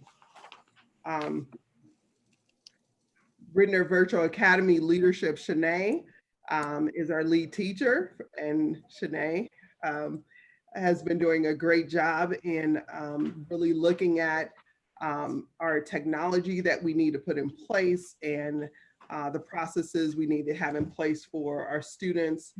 We also have Bob Dillon. He's a consultant that he's come in and helped support us with some ideas on best practices for our students as well in this virtual academy. I'll turn it over to Shanae to talk through our virtual learning competencies. So in looking at what we want to offer to students, we wanted to make sure that we were still hitting on those Bloom's pieces so that they are showing that growth. And when we're looking at the standards, but also mixing in those technology standards as far as looking closely at the international standards of technology for educators and for students, and just looking how we can build those in to make our students more, to improve, one, their critical thinking, but also make them think more problem-based and just increase their learning efforts and becoming more self-directed and making them ask more questions. So how can we blend that together and offer a very vital source through virtual learning? That's essentially what we would like to do with the Virtual Learning Academy. Shanae, what does the ISTE stand for again? It's the which is the International Standards of Technologies for in Education. Thank you. You're welcome. Next slide, please. So in looking at the schedule, just how we have it mapped out, that we're making contact monthly, weekly, and daily. For monthly, just making sure that we survey the parents and the students and also the staff on the progress of it. How are they? What are they thinking about it? What can we do as far as improvements as we move forward? Because this is something very new. And then as weekly, making sure that teachers are collaborating with each other in that PLC process, making sure that we're planning together and going over the data so that we can constantly increase and make it better for our students and make sure that we're hitting what they need, but also giving them feedback. So I know that in the spring, we were very worried about if students weren't checking in or if they were getting behind on work, but making sure that they're getting that feedback weekly so that they know exactly how they're doing, what their progress is, and making sure that they're not falling behind in any assignments. And then making sure that that parent communication is ongoing and that they are fully aware of how their child is doing and we can address quickly what concerns and questions they may have. And as far as daily, how the schedule will be set up is essentially like the model of the regular school day. They would, for K-5, it will be 9 to 11 and 1 to 3. And then for 6-8, it would be 8 to 10 and 12 to 2, with that 2-hour time frame in the middle reserved for specials, reserved for interventionists, and also if they need the EL services or IEP services, but and also lunch essentially for them to have, but making sure that that can be built in within their schedule. Yeah, I really like that. So when we think about the instructional design, we want to make sure, like we said, that this is a quality education for our students and that they are engaged at high levels. We want to make sure that we follow this process to engage our students by just asking a question or assessing their prior knowledge. We want them to be able to explore. You ask a question. We want them to do some research.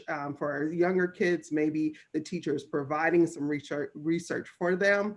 We want the students, well, actually the teacher, to be able to explain and model the expectation of students, and using some of these tools to do it. On the right column explains like Screencastify, just different tools you can use to engage students.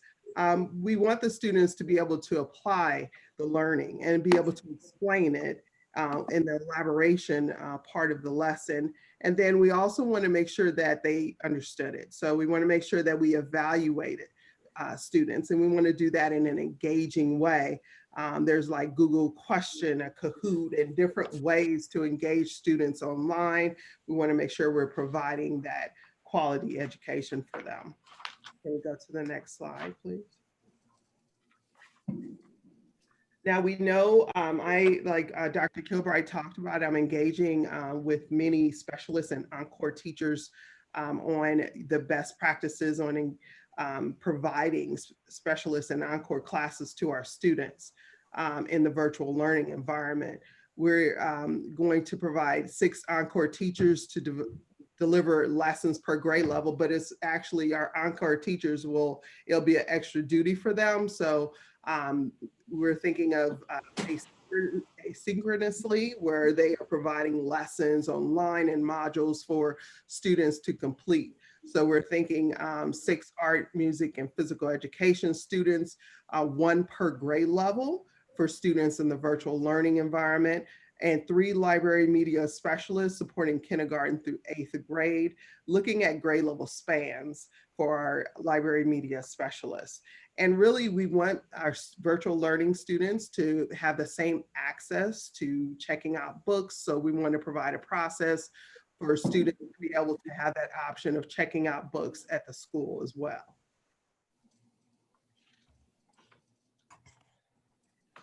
So we have already sent out the Virtual Academy instructor job description. We're actually going to start interviewing for that on the 20th. And we've had several teachers interested in this opportunity. So we click on it, it will show the skills that we would like in a virtual academy instructor. Maybe. If we can get to it. Essentially what the job description will show is just that, yes, this is still a classroom teacher. However, when it comes to doing virtual learning, there are more aspects as far as the structure goes, the commitment to it, and also the planning that goes into teaching virtually, and then making that connection so that you're still building that ongoing relationship and that community building within the classroom online.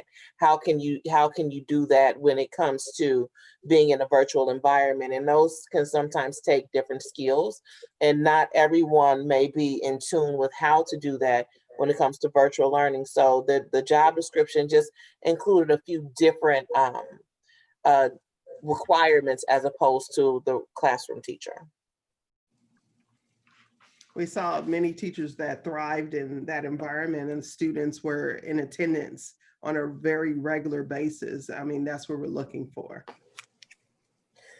So an ongoing of thinking about that description model for the teachers, the teaching job description, more professional development will be needed. So once we have our teachers that are in for teaching in the virtual academy, we're looking at offering more professional development in the sense of making sure that they know those competencies that we had on the slide, a few slides previous to this, but also understanding project-based learning and how that applies to virtual learning, looking at the design thinking process and what lessons and activities can they build within their teaching style that will apply to those things, just to have those real world applications going with students. Being able to really dive deep into the Google G Suite that we have as far as the extensions that we offer when we are looking at Google Classroom and Google Forms for assessments, and just those discussion pieces that they provide for students and collaborative pieces that they provide for students. And then also those common educational applications so that students, the teachers are more abreast when they're bringing that into the classroom. And then looking at parents, I know that was one of the biggest concerns from parents when we had to close in the spring and move to the remote learning piece, is that they weren't always up to date on how to access that material. So providing some video tutorials for parents so that They know how to access and how to communicate through Google Classroom. They know the conferencing platform. They know what to look for as far as student work and where to access whether or not that those pieces are getting done and how to access the lessons. And the same will be done for the students. Again, the video tutorials prior to starting with the class, but just knowing how to sign in, how to utilize Google Classroom, the G Suite for education on the different levels for that they will be accessing when they're with their teachers. And then the contact hour platforms. Are we meeting through Zoom? Are we meeting through Google Meets? And then how does that look when you're in your sessions? So we also want to make sure that there's a commitment, a letter of commitment from our students that they know that they're expected to engage in these virtual learning courses, and that some will be live and some will not, as far as the asynchronous learning and synchronous learning for our students. So we want them to have they have to know that in order to succeed, that they have to have the computer and technical skills in order to do that. But of course, we're going to help support our students to do that. We know that it's important for our parents to also be involved to help support the learning virtually, and that students have to submit their coursework through Seesaw or Google Classroom for grades 3 through 8. And then we know that, like I said, students are expected to actively complete the coursework. I know that in one of our previous board meetings, some people were expressing a concern with students not completing the work. So the expectation is that our students are completing this work and that there's a letter of commitment for that. And we're going to help them do that. And we're going to ensure that the coursework is aligned with our grade level expectations, and that the end of course examinations are required as well for students. So there's a letter of commitment for our families too, to make sure that there's necessary equipment, internet, and bandwidth needed for students to complete the work at home. And then that ensuring the parents and families assuring that students are not accessing inappropriate content, and that the student has enough time in their schedule to complete the work, and encourage that the students to ask questions and participate in discussions, and just ask for help because we're here to help you.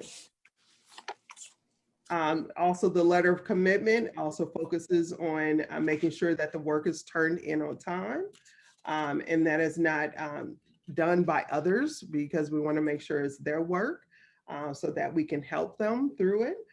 And that they keep track of deadlines and pacing guides and expectations, and communicating with the virtual instructor progress, so that we can help them progress.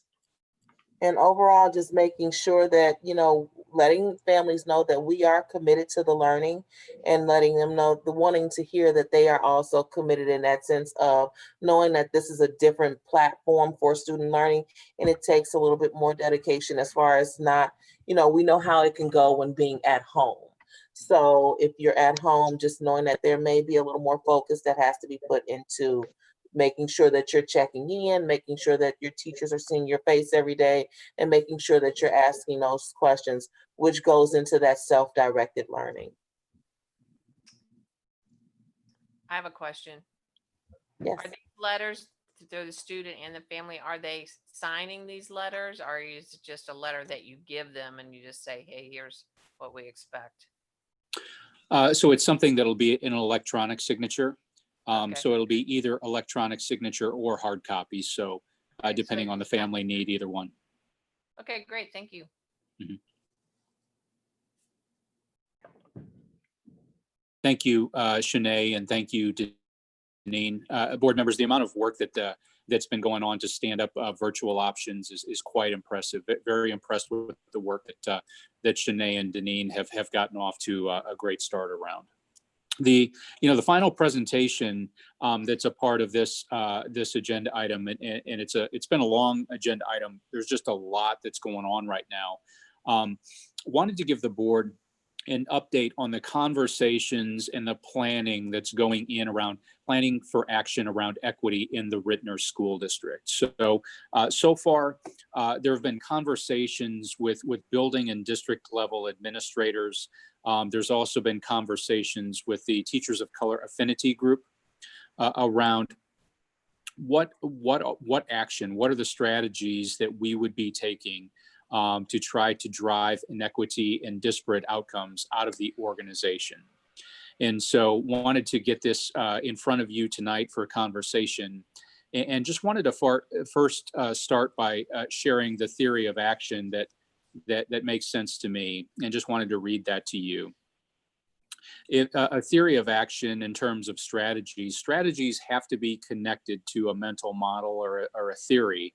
And this is one that I think makes a lot of sense, that if we believe that children of color have the capacity to thrive in the St. Louis region as a result of harnessing the collective capacity of staff, student leaders, and families to impact thinking and equitable practices through the use of data, then we will enact purposeful action to eliminate gaps in outcomes. Just wanted to take a minute and ask people to sit with that and see what that causes you to think or feel.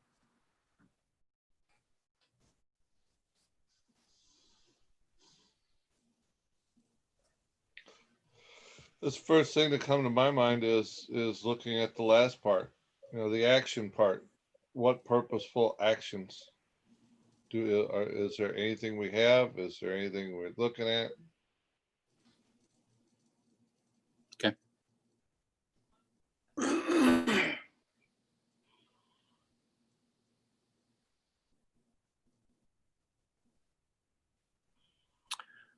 So some strategies or potential actions, some that have been implemented, others that are in the planning stage or the dialogue stage. So the first is, this is work that has to be ongoing, and it's addressing the mental models of staff that impede the learning for all. So a mental model is how someone approaches the work, approaches the students, thinks about their work, thinks about their students. And if there are mental models that are not about every one of the students being served in the classroom or in the district being capable of greatness, if there are low expectations for individual students or groups of students, then it doesn't matter what strategy or what professional development is put in place. If there's mental models that are impeding, that's the first bit of work that needs to be done. In our structure that we have in place, we have a district equity committee that's been in place for a number of years. And the committee has representatives from buildings across the district. We want to be more purposeful and strategic about the work of the committee, because the committee is doing good work. But it's not a guarantee that every building has multiple representatives on the committee. And we want to transition that committee into a train the trainer model. That being that the work that gets done in the equity committee is to train the building representatives up as trainers, with the expectation that all of the work is then implemented in the buildings, with the next meeting of the equity cohort then being an after action review to determine what progress was made, what are the next steps. The training around the topic, as you could see in the slide prior, around identifying privilege, identifying our bias, and leaning into those mental models that are not in the best interest of serving kids. So could I ask a question? If we go back to the previous slide, the first one, transitioning from the invitation to learn around systemic, oppression, privilege, biases, and racism to a non-negotiable. Could you explain that? I mean, what does that actually mean? So the equity cohort, people are invited to attend the meetings of the equity cohort. It's been by invitation. These are when the meetings are happening.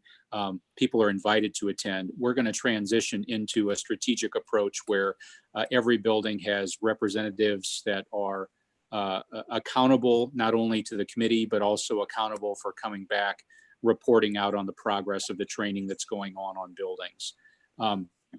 Because we have this work that's going on with our building and district level administrators. And then we have the equity cohort, and the equity cohort has been by invitation. And we just need to be more strategic and make sure that we're getting more out of that cohort in terms of spreading the training across all of the buildings. Okay, thank you. Chris, if you said that this committee has been together for a while. Yes. Have they targeted, identified any thing that we're doing wrong that we need to correct? Any disparities between one group and the other? So what they've identified is they've identified gaps in performance amongst students in the district. They've identified the fact that African-American students as well as Latino students in many cases are not performing at the same level as our white students. And so then it's the conversation around strategies of really mainly focusing on expectations first. What does it look like to have high expectations for every student? That's where a lot of the conversation goes. We've seen all that. We see those reports as well. I mean, Julie shows us that, and we see that every time the principals come to us. If this group has been together this long, they should have been able to identify here is specific problems. Here are specific things that we need to change. So as an action item, I mean, identifying that one group is not doing as well as the other. I've done that. I've seen that for the last 20 years. If they're focused on that, they should be saying, and here's the action items.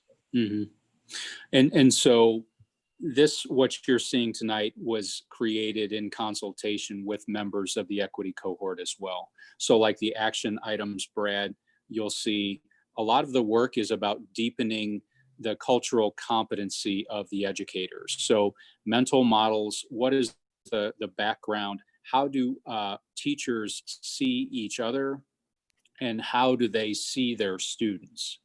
And so the specific strategy around when we talk about cultural competencies that we expect to see from every educator in the district, because from my perspective, we've got a lot of teachers, a lot of staff in this organization that have bought in. We've got others that we're not sure if they're bought in or not because we've not engaged them in the way that we should as an organization. So like in terms of specific actions, these are being shared in consultation with members of that equity committee, Brad. So the idea of using the equity committee and broadening the group to include more families and even business partners to talk about, when we're talking about cultural competency, what are we talking about? What are the look-fors that we want to see amongst all staff in the district? And then what are the learning options that we're providing for staff to support them in that pursuit? So, we've had the civil rights tour in place, but establishing and organizing other learning opportunities that staff can attend. So it's the combination between us providing meaningful learning opportunities for people to participate in, but it's also making sure that people have a personal responsibility to deepen their own learning around topics around equity, race, oppression, and the continuing fact that we've got gaps in performance among groups of kids in this district. When we get to the point that the committee would recommend cultural competencies, these would be shared with the Board of Education, and we'd be making a recommendation to modify the staff evaluation process to build these competencies into the PBTE as well. And in terms of the question around the non-negotiables, there would be a non-negotiable demonstration of these competencies as a requirement to receiving tenure as a teacher in the district, which is the first day of a teacher's 6th year in the district, and for continuing contract for support staff and administrators. What are those competencies? That would be work and learning that would be done by a committee that would come together in the district. Yeah, that was my question, Chris, was how are we going to measure that? You know, I think it's a great idea if we have a good way of measuring that. And I think you have to give, it's about learning first, and then it's about, I think, giving people voice and designing what they're going to be held accountable for. Right. Regular structured conversations are continuing to be ongoing through the summer. These are conversations about race in a safe space. They've been taking place on Monday evenings and Wednesday afternoons. So we've got some facilitators. There are district teachers, social workers, and counselors that are facilitating conversations.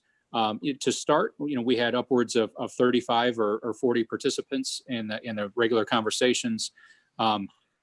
When I was in the conversation on Monday night, I think we had about 17 people in that Zoom session. So I believe that as an organization, with the unrest and the pain and the hurt, that we have a role to play to give people a space to process that and engage with each other.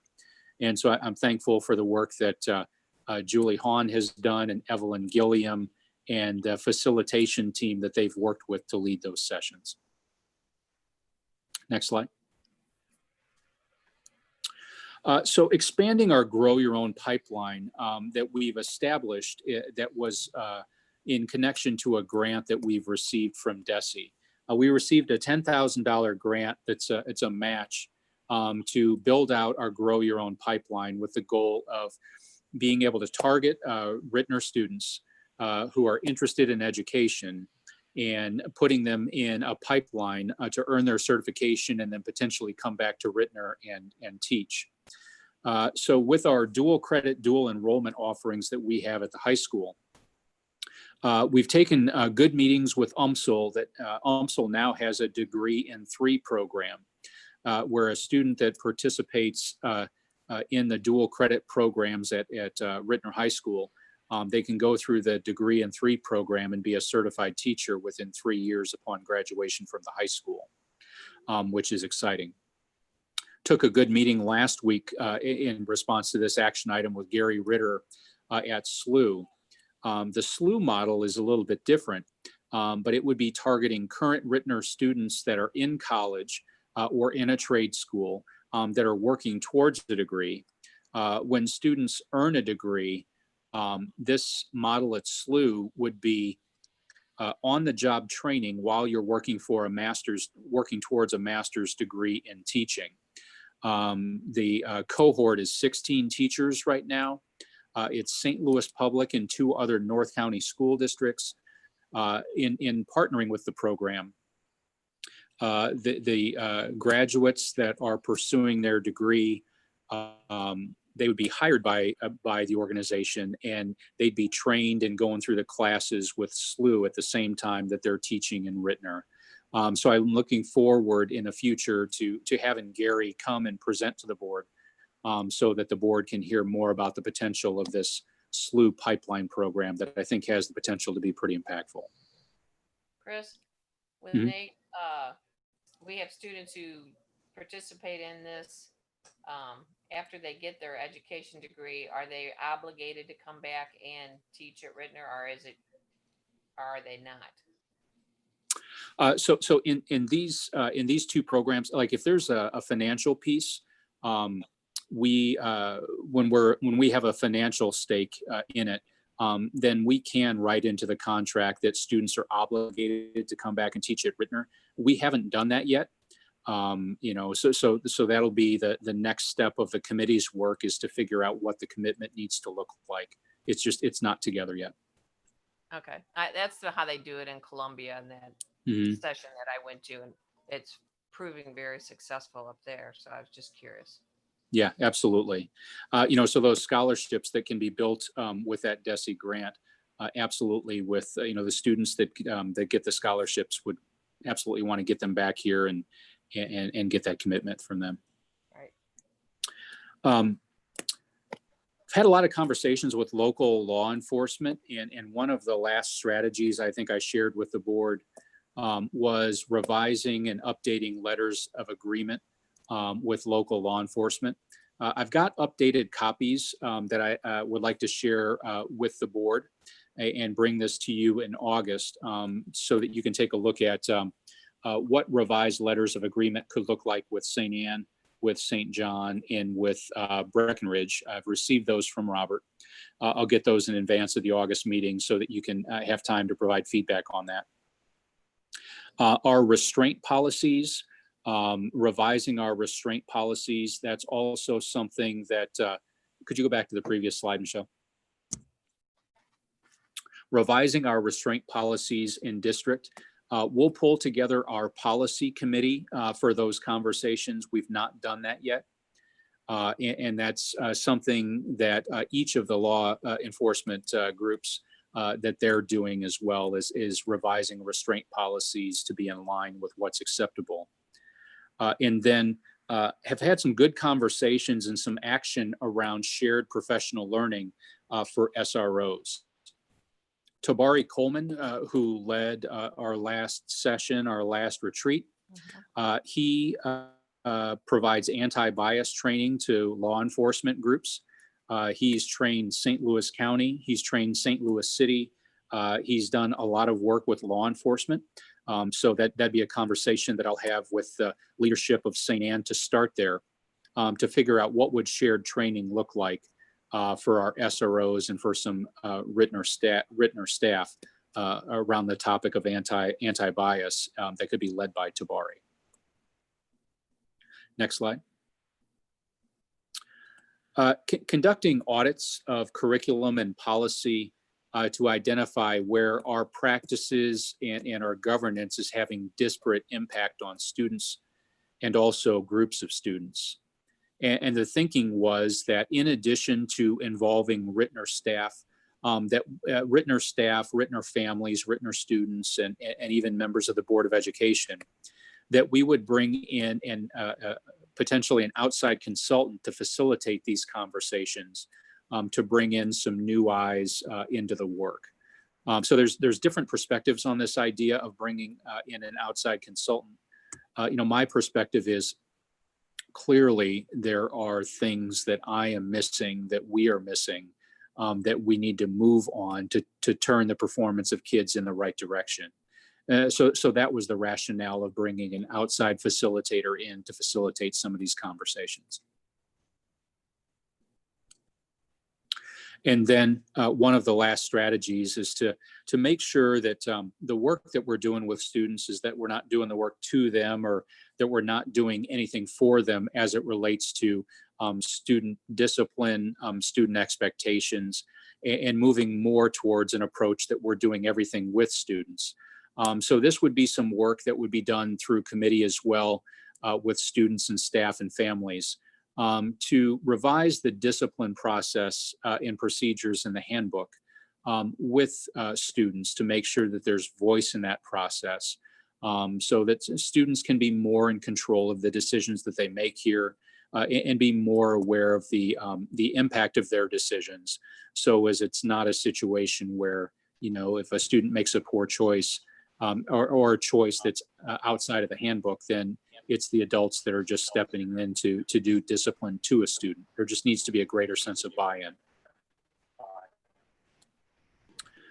And then establishing a performance scorecard that would be kindergarten to college. There's a new format to do this, and that's the profile of a graduate format, where we would have clear performance targets pre-K to college. And that would be the scorecard that would allow us to monitor the impact of these actions on student performance. This is something also that I'd want to bring in a facilitator to facilitate these conversations around designing this performance scorecard. with the goal being to move this organization towards increasing performance for every child and driving out the gaps that we have across attendance, gaps across discipline rates, and gaps across academics too. And the final piece is the conversation and the approval of that equity statement by the board in August.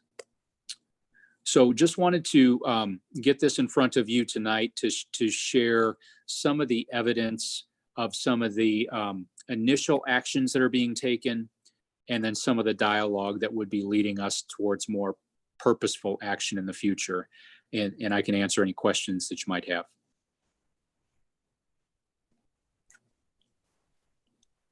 I appreciate the outline of the actions connected to the theory. I think that's helpful in this planning process. Just for clarification purposes, for me, this is reflective of feedback from the teachers and staff of color in the district as well. So far, it's the building and district administrators. It's also been presented to the teachers of color group as well. I shared with the teachers of color group that I'd be presenting to the Board of Education, and I'd be coming back to them with a finalized plan for their feedback. So this is not in final form yet, but I've presented to the teachers of color once already and gotten some initial feedback from them, but I'll be going back to them as well. Gotcha. So you got some initial feedback from them. So Yes. One of the things I wanted to also get clarification on, you mentioned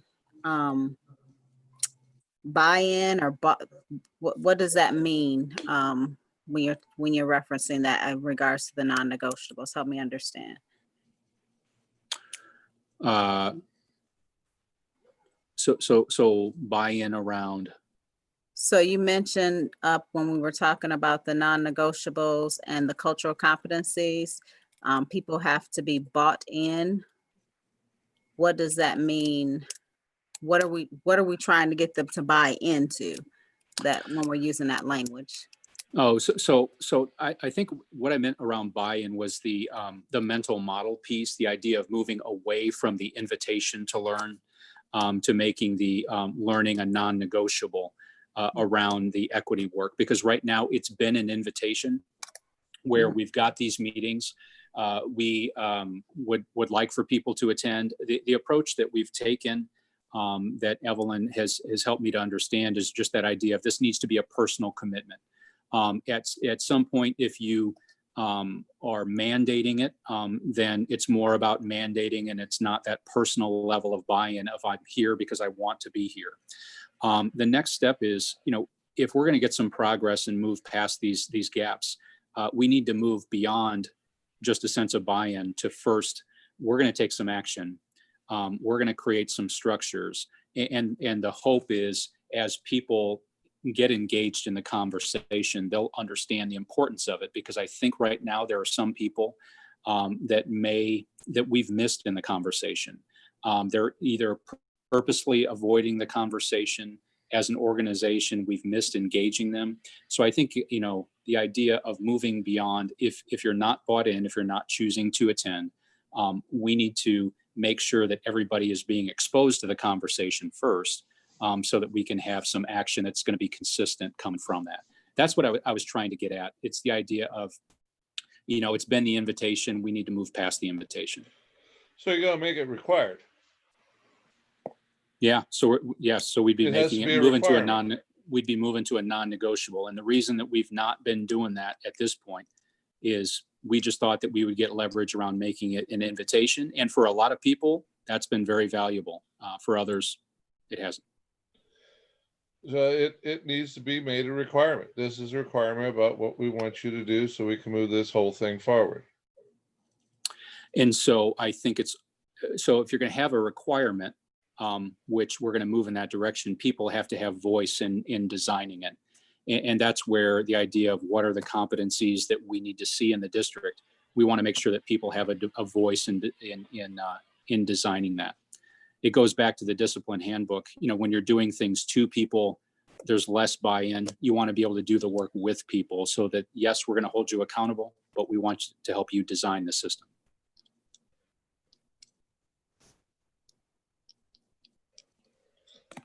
I guess I'm still looking for what if have some group done an audit? Have we looked at our school district and said, these are the things that we need to change to make actionable items? Or are we not anywhere close to that yet? And I would say if we're not, then how can we make a equity statement to this district? Everything I've read about making an equity statement, there's a lot of work on the front end that is done so that you tailor make this equity statement to the things that this district is doing well and not doing well at all. And I'd just like to know if this committee's been around for that long, couple of years, what have they identified? What have they done? What are they saying we need to move forward on and change? If I understand you, Chris, isn't that where you got this information from and kind of you worked with them to come up with what you presented tonight? Yeah, yes, pieces of it is where we are here tonight. You know, you know, Brad's question, you know, I think, you know, being purposeful in our action, a lot of the work in the committee has been about deepening background knowledge, because one of the things you have to be careful about is when you just jump to strategy and when people don't know the why behind the strategy or the what, you know, people can do the how, and I'm going to do this because I was told. But in terms of having the commitment to the what we're doing and the why we're doing it, that's where you really get leverage with people. So it's the balance between jumping too quickly to the how to make sure people understand what they're doing, but yet we have to take action. I guess for me, and I'm speaking specifically just as experience as an African-American working in a large agency, that we've done a lot of work surrounding cultural competency and diversity and inclusion practices. And until we start having candid conversations with our staff of color and actually hearing from their experiences, I think, and the students, I think we would know firsthand if we are what we look like as it compares to with that audit. And so that's one of the reasons I asked, is this information from our teachers of color? Have we had that conversation? Have they created a list of action steps of what their experiences are or what they would like to see? Because that's where I feel like you're going to get a lot of your valuable information from. Okay. No, they've not. I've not received a list of items from them. A similar presentation was given to them for initial feedback, and I look forward to continuing to share out with the board the feedback from the group as well.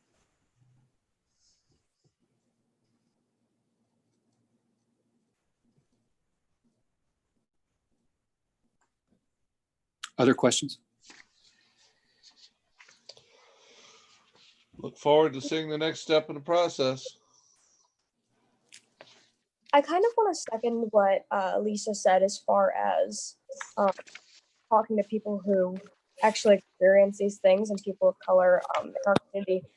I haven't seen the committee. I don't know what the demographics look like, but I have seen like game changers and youth ambassadors, and I see students that are experiencing these things firsthand, and there's been a lot of change in those groups. And I feel like if we're making sure that we set expectations for the committee and that there's proper representation, that we would see a lot more movement. We would see more than kind of like, you know, we were talking about how we're seeing things that we've already seen ourselves that we don't need to hear from the committee, that we can identify. But I feel like if we want to see proper change, we need to see the proper representation.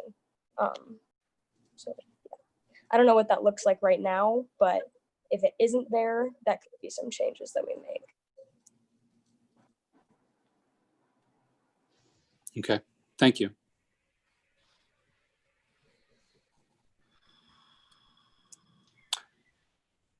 Any other questions? Okay. Before we move on to 5.02, I would like to ask, does anybody want to take a quick 5-minute break? Yes. Absolutely. Okay, so we'll take a few minutes to stretch and we will be back in just a few. Michelle, you can leave the YouTube going.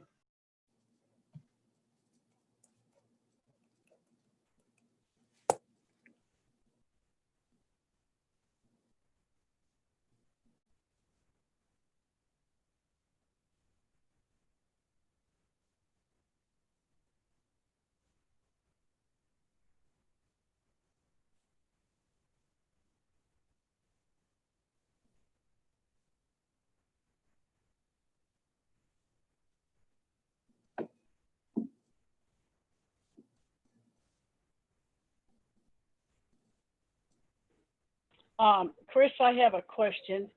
Has there been any progress on coming up with a plan to distribute yearbooks? I've not heard anything, Penny. No. I can check on that.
All right. How are we doing? I need to stretch it out so I can see who's all on. All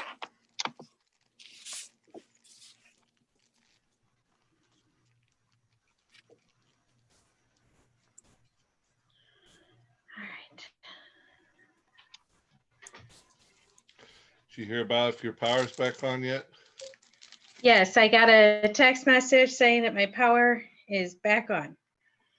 So That's good. yes. Your poor puppet dog didn't need to be in the heat. Yeah. Yeah. Worried about her the most. I think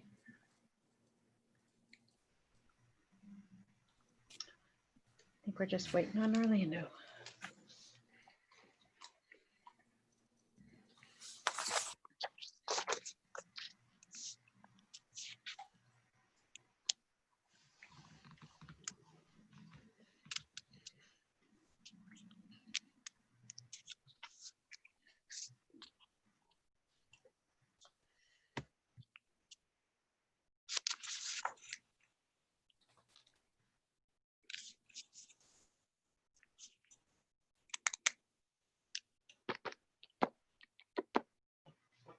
All right.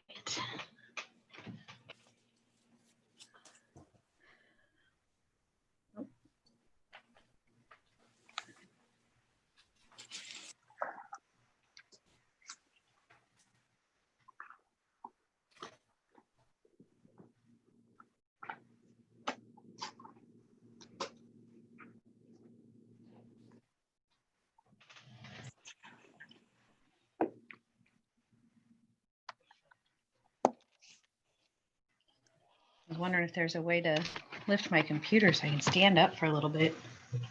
I work sitting down all day, so. Put some books under it. That's what I was gonna say. Some big Yep. books. Yep. Here, while we're waiting for Orlando, let me grab this. Yes, and you know what? You probably only need one book, Jennifer.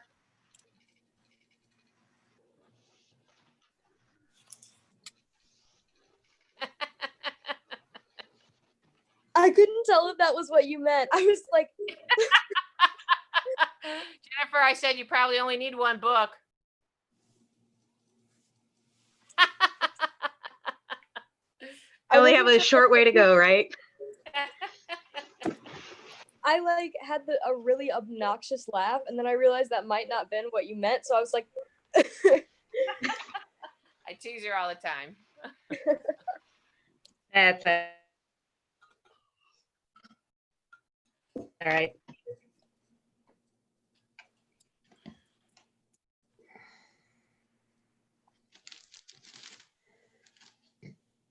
I like being short. Hiding back and ready to go. So we're going to go ahead and move on to 5.02 for our child nutrition food bids. And I will turn it over to Mr. Lindhorst.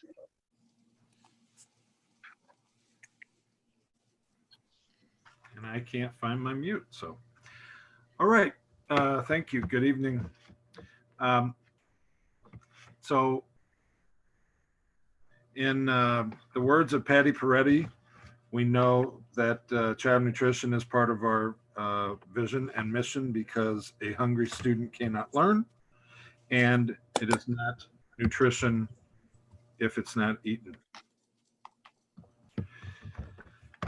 So if you can go on a couple there, Michelle. Thank you. So here you see the different items that we sent out requests for bids this year. And pizza, that's fresh pizza, that is a new one this year. Next slide. Here's all the vendors that were sent requests that Dina sent out. And you can see that the last two companies did not submit a bid for produce. So the process is, we decide what items we want to bid, give the vendors the specifications for all of those items, depending on what they're going to bid on. We figure out usage estimates based on past usage and projected usage. decide on delivery locations, days and times, and then she sends them out to each vendor electronically. So you can see for frozen and dry goods, which are the bulk of the items, we had 207 dry items, 254 frozen items, and she actually added 72 new items this year to send out on the bid as we continue to try to offer more variety to students.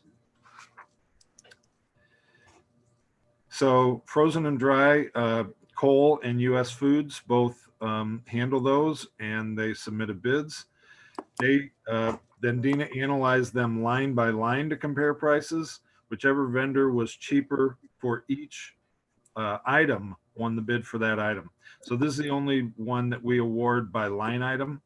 And you can see the total for frozen and dry to Kohl's was $1,261,031. And for US Foods, $360,642. Fresh produce was based on pricing on the week of June 5th. And again, this is not by line item. We just choose one vendor and the bottom line. And so Jackson Produce was low there. Milk and juice. Next slide, please, Michelle. Milk and juice, again, not up by line item. We use the vendor and their bottom line. You can see the low one there is Prairie Farms. Next is bread selection. And 3 vendors there.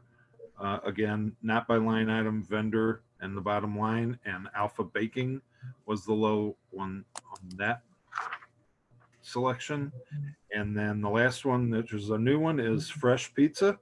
And we had 2 companies bid on those, Pizza Hut and Domino's. You can see Pizza Hut is the low one there. So these are the bid recommendations based on the previous slides and the total. And then the next page you can see is a comparison from what was bid for 1920 and next year. So it's a substantial increase, and I wanted to go through some reasons for that. First of all, she did add 72 items. If you can go back to that slide, please. She did add 72 new items and didn't really adjust the usage for those items that might get replaced by using new items. So, and the other thing is just overall stayed with a higher usage, a more conservative usage, sort of like when we budget, we try to be conservative. So she's just stayed high and conservative on the usages. The other one, one other item is the Pizza Hut, that fresh pizza, that's 64,800, which is a brand new bid. And then the biggest difference is for when we, what we've done with commodities in the past, which goes to the next presentation, but when we get commodities, sometimes those are just bulk ground beef, for an example. And we don't have the labor hours to turn those into patties, into hamburgers. So then we would pay a vendor to process that bulk ground beef into patties. And so last year, we actually paid over $276,000 to vendors for processing of our USDA commodities. And Patty in the past has never put that into the bids because it really wasn't a bid. But that makes up a big chunk of that difference because for next year, we won't be doing that. What Dina is choosing to do after talking to other colleagues is called a net off invoice, which the commodities will go to these vendors that we are awarding bids to, and they will do the processing. And then the cost of the value of the commodities comes off of the invoice that we get from those companies. So that those free commodities that we're getting from the USDA has a value. And so in my example, if we had $10,000 worth of ground beef and they processed them into hamburgers and then sent us an invoice for all those hamburgers, they would then credit $10,000 from, which is the value of that ground beef before it was processed. So it's just a different way of having the commodities processed. And that's the main reason that's 276,000 of that difference is what is making up the difference between this year and next year. But again, next year is also probably the worst case scenario with higher usages and a conservative estimate, and we won't buy anywhere near that amount of food. But we do want to get it awarded by the board in case, not in case we do, but we want to be a maximum of what we're awarding. So I hope that wasn't too confusing. So well, Dwight, as we move into this new school day, could this be a lot higher than what we even believe or conceive it will be? Absolutely. Depending on what hybrid model we select, we might be buying a lot more grab and go prepackaged items. So right now, as I said in my budget presentation and even in the budget document, the only certain thing right now is uncertainty. So until we choose a model and start that way, who knows if it gets worse and we close again and start delivering by bus again, or whether we can bring everybody back or a lot of people back, a lot of students back in person full time. It'll be a year of flux for sure. Right. So do I just be sure you're saying it's increasing because we're not letting kids bring food? We're gonna just be preparing the food? No, that's not why. Well, you said bigger usage. I'm not following that. So we added 72 items. Yeah. But in those 72 items, let's say, I don't know what those items are, but instead of, if we're adding those 72 items, we're going to use some of that. Theoretically, Dina probably should have reduced usage on other items that these new items are going to substitute for. Yeah. But she just used the past usage that we've always used. I thought you said the 72 items. I thought you said the 72 items were only made up $60-something thousand. No, the pizza is 64,800. Okay. The 72 items, I don't have the actual amount of those items. I just know 72 out of roughly 200 or 500 are brand new. Okay. I just want to make sure I understood. 462, 72 of those items are new. So she didn't adjust the other usages. So I'm just saying that the usage is conservative and high. Okay, thank you. But to Brad's point, your comment was, this is stuff that, like you were saying, the ground beef and things like that. But if we have to end up going to packaged food, which it can be a higher cost, and that's where we might have an issue. What about and I know this will all be planned out once we figure out the hybrid and stuff like that. But if we do the hybrid of morning and then afternoon, are we going to send a grab and go breakfast with the kids in the afternoon so they have breakfast the next day? That was the thinking, was that we take advantage of grab and go, because then we'd be able to decrease the amount of time that kids are together in the cafeteria. Okay. So things like an item like the pizza that you've identified, that might be a minimal thing, or if it's used at all. Exactly. Right. And what she didn't do when adding all these other items is diminish the other items and saying, here's how it's all going to balance out. Correct. So it's artificially been inflated by not subtracting or guessing what kids are going to pick new and what they're not going to eat that was already there. Exactly. Thank you. Can I ask another question? Like, I know that we get our funding based on like how much we actually eat. So if we're not having, let's say 1,000 kids sign up to do virtual and they don't come and get food, or we don't deliver food for them, we're going to have less. How is that affecting our funding for that? And will it affect our community eligibility, or, you know, what about all that? Yeah, so it won't affect the community eligibility because that is based on direct certification from the state on various programs. So if you're getting food stamps, if you're a foster kid, if you're there's 3 or 4 of those programs that where they directly certify and know what that is without anyone filling out anything. So whether those students are, whether some students are actually eating meals or not, that direct certification is still a certain percentage of our enrollment. So it should not affect the community eligibility. It will affect meals served if students aren't taking the meals. Now on the virtual part though, we've already talked about trying to figure out some way to provide meals to students, whether it's a, you know, twice a week pickup or once a week pickup, it might be.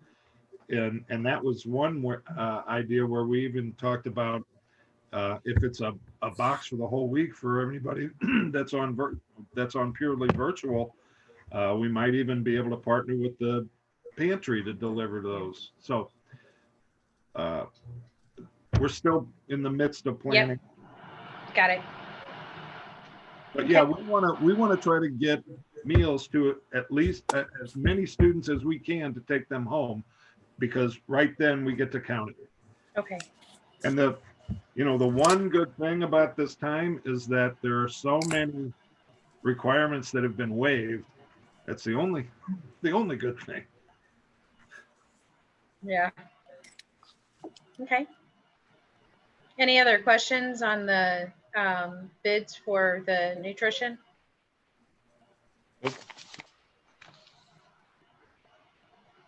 If we don't have any other questions, I just need a motion. I'd like to make a motion to approve the child nutrition bid recommendations totaling $2,148,887 for the 2020-2021 school year as presented. Second.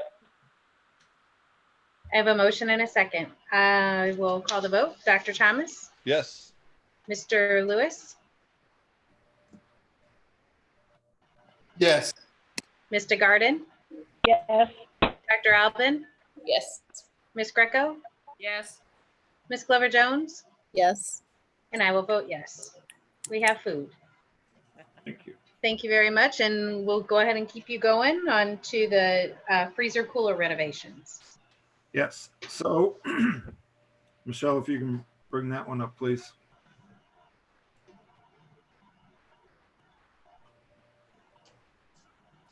Did we lose Michelle? I don't see Michelle on here. Uh-oh. All of a sudden I just looked, I'm like, wait a minute, is she lost? Let me run across the hall. I had a little note that said Mike LaChance is now hosting this.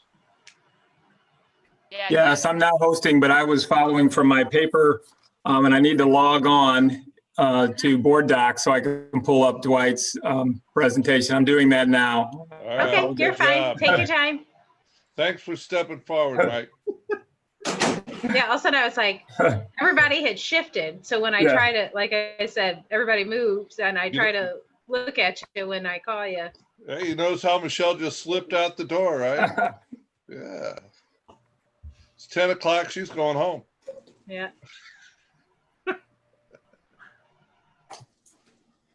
Penny looks like she's just going to hold the slides up for us. There you go. Okay, I think I'm ready. So All right. let me share screen here. Sure. Okay. Great. All right. Thank you. Thank you. All right. So again, this still fits again with child nutrition and our mission and vision. So if you can move forward, Mike. So what we've done, what Patty did for years and years is used a outside company for frozen USDA commodity items, basically due to the lack of freezer space that we have in the district. That company informed us in April that they were ending storage of for schools anymore, and ending it by July 15th. So last year we actually paid them $53,663 for freezer storage, and then we paid another company to transport those commodities from its location in Fairmont City, Illinois, to the district. We paid almost $6,500. So we paid $60,150 in 1920 for that storage. What Dina's idea is we currently have one freezer and one large cooler in, next slide, please, Mike, in the warehouse area, but we need more freezer space and less cooler space. So we would like to convert the large cooler into a freezer by changing out the refrigeration equipment, and then have them build a new smaller cooler just to meet the needs. So the low bid is a total of $90,561. When you compare that to what we spent last year for storage of over $60,000, basically this conversion and the new cooler will pay for itself in about a year and a half. And next slide, please, Mike. We requested bids from 3 companies. 2 of them responded. You can see that Ford Hotel Supply was about $5,200 less than Camerlin. And so I'm recommending that the board award this work to Ford Hotel Supply to begin immediately. So is that cost been kind of consistent year over year, the 60,000-ish? Yes. And will any of our other bids that we just approved change because we're having them deliver it here to us now? No. Okay. Will that give us enough space both in the freezer and the cooler? So it'll give us enough, along with the way that Dina is changing the processing of certain commodities. So a lot of things will not even come to us that we need to freeze in the first place. Those commodities will be delivered straight to Kohl's or US Foods and be processed and then delivered to us already processed. Okay, then I will move that we approve Ford Hotel Supply for the freezer/cooler renovations totaling $90,561 as presented.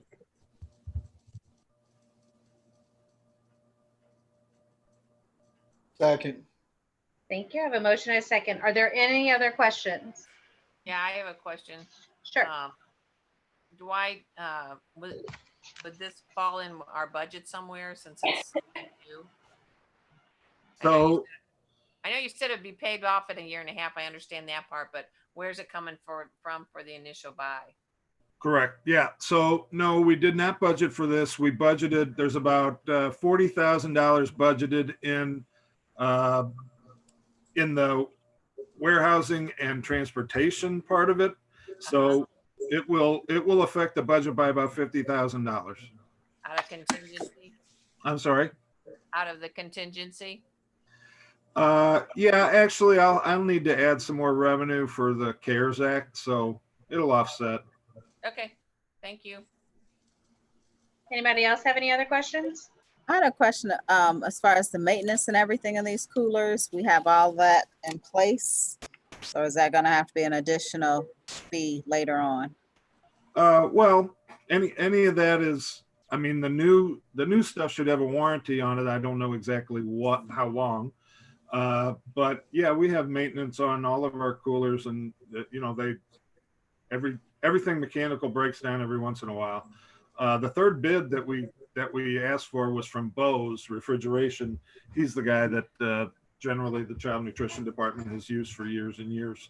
So, but she has repairs and maintenance in her budget also, in that department budget. And again, that's just like all of our repairs and maintenance for a whole district wide.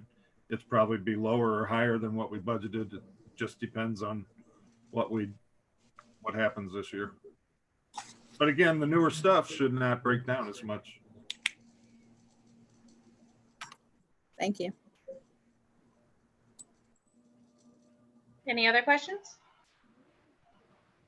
I'll call the vote then. Dr. Thomas? Yes, ma'am. Mr. Lewis? Yes. Mr. Garden? Yes. Dr. Alvin? Yes. Ms. Greco? Yes. Ms. Glover Jones? Yes. And I will vote yes. Thank you. Thank you. We're going to move on to 5.04. We have our summer construction proposal with Mr. Smith. Good evening. Good evening. Before you start, Mr. Smith, I just want Yeah. to tell you, I'm getting a little bit of every once in a while I get locked up. So if I go somewhere, I'll be right back. Okay. And Michelle is now back to our host, so she's working. Pull up your document, Mike.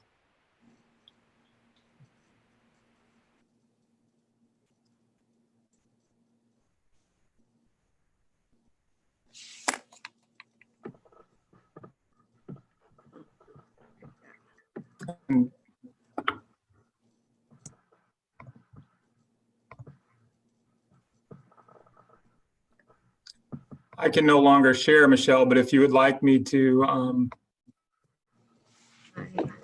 go from board docs, I can. Okay, I got it. I can do.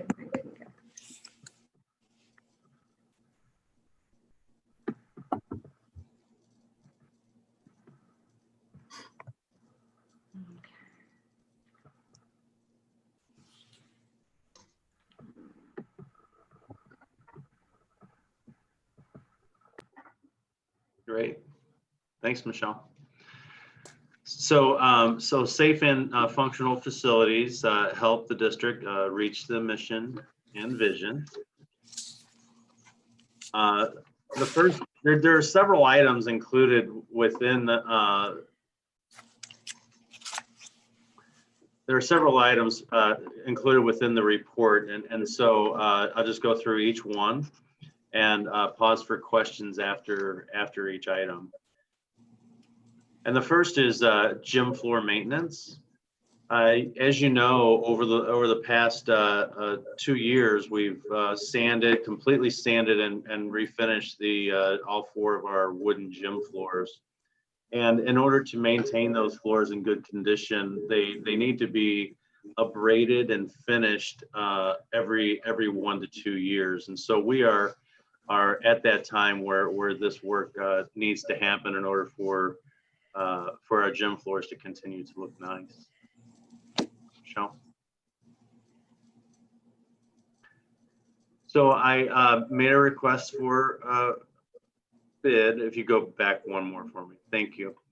You can see that RS Complete Flooring provided the lowest bid, and they had done some previous wooden floor repair in our district, and it was not as high quality work that we saw from Midwest. When Midwest came and did 2 of our gyms last year, there was an obvious difference in the quality of the work. Midwest had done a much better job. And then also Missouri Floor provided a bid that was, you can see, was $223 less than Midwest. Thanks, Michelle.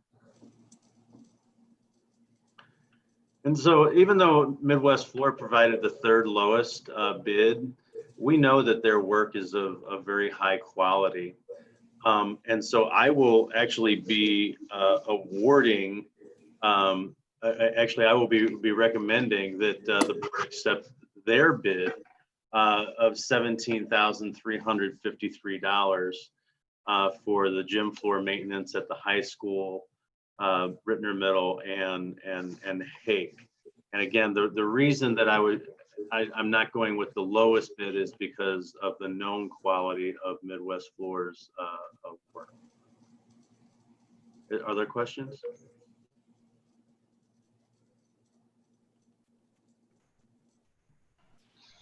So Mike, how often, you're saying that every like 2 years that we would expect to do this? Yes. And Yeah, this doesn't take off like any of the paint or anything? Like we don't have to repaint or anything? right. That's a really good question. So what they actually do is just do a light sanding, just a braiding to the top layer, so that the new polyurethane will adhere to the old polyurethane. So they don't go all the way back down to the wood. They just they just kind of rough it up, and then they'll be adding 2 more coats. And so over time, we'll actually be adding more and more polyurethane and protecting the wood floor better and better over time. I appreciate that you have it in the budget, maintenance budget. Yes, yeah. And I had actually budgeted for that, knowing that type of work was going to need to start. Are there any other questions about the gym floor? I'm sorry, about the gym floor maintenance? Okay. Okay, so next is asphalt maintenance. So you've noticed throughout the district that the parking lots are they're not in very good shape, and they haven't been sealed in at least the last 8 years. And then some of the lots, especially Ritenour Middle School, they're in need of really significant repair. And then we had also talked before about Kratz lacking adequate space for parking. You know, most people have to park in the community and walk their way into the school. And this was part of the communication that went out to the community as part of Proposition S. There are some pictures of the parking lot at Ritenour Middle School, and I would say that the parking lot at Ritenour Middle School is unsafe at this time, and it is in real need of repair. But all elementary and middle schools will be filling the cracks, potholes, sealing, and striping. And then, like I said, the more significant repairs are needed at Ritenour Middle, Kratz, and Marion. Hey, Mike. Yeah. We just said we needed more parking at Kratz. Correct. How much more parking do you think we would need? If you go to the next slide, Michelle, please.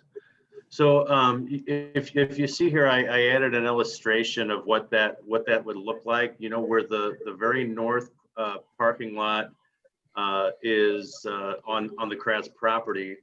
What we would like to do is add a mirror image parking lot to that field. They have plenty of space to add it, and so part of the Prop S planning was to add that additional parking in that space. So we have time to do that? Well, let me get to that, Brad. Okay. Okay. I will answer that question. I won't jump too far ahead. No, you're fine. I'm getting to it though. So there were also alternate bids that were asked for, and so that was to seal the walking tracks. If you wouldn't mind going back to that one for me, please, Michelle. Thank you. So sealing the walking tracks and playgrounds. Also, there was also an alternate bid that was asked for sealing and striping the North Athletic Complex, because we wanted to see what that would come in at. And then the alternate bid of the Kratz additional parking lot was asked for as well. So that wasn't a part of our base bid. It was actually asked as an alternate. Thank you, Michelle. So Brad, this is where I'm answering your question, because there's additional information that we need from MSD before we proceed with that additional parking at Kratz. So we can't do that at this time. It's still in the plan, but we just can't do it right now. And so we need to reject that alternate bid at this time, and then go for that at a later time when it works out better for planning. And so you can see the bids that were received. we budgeted $430,000 in asphalt maintenance as part of Prop S.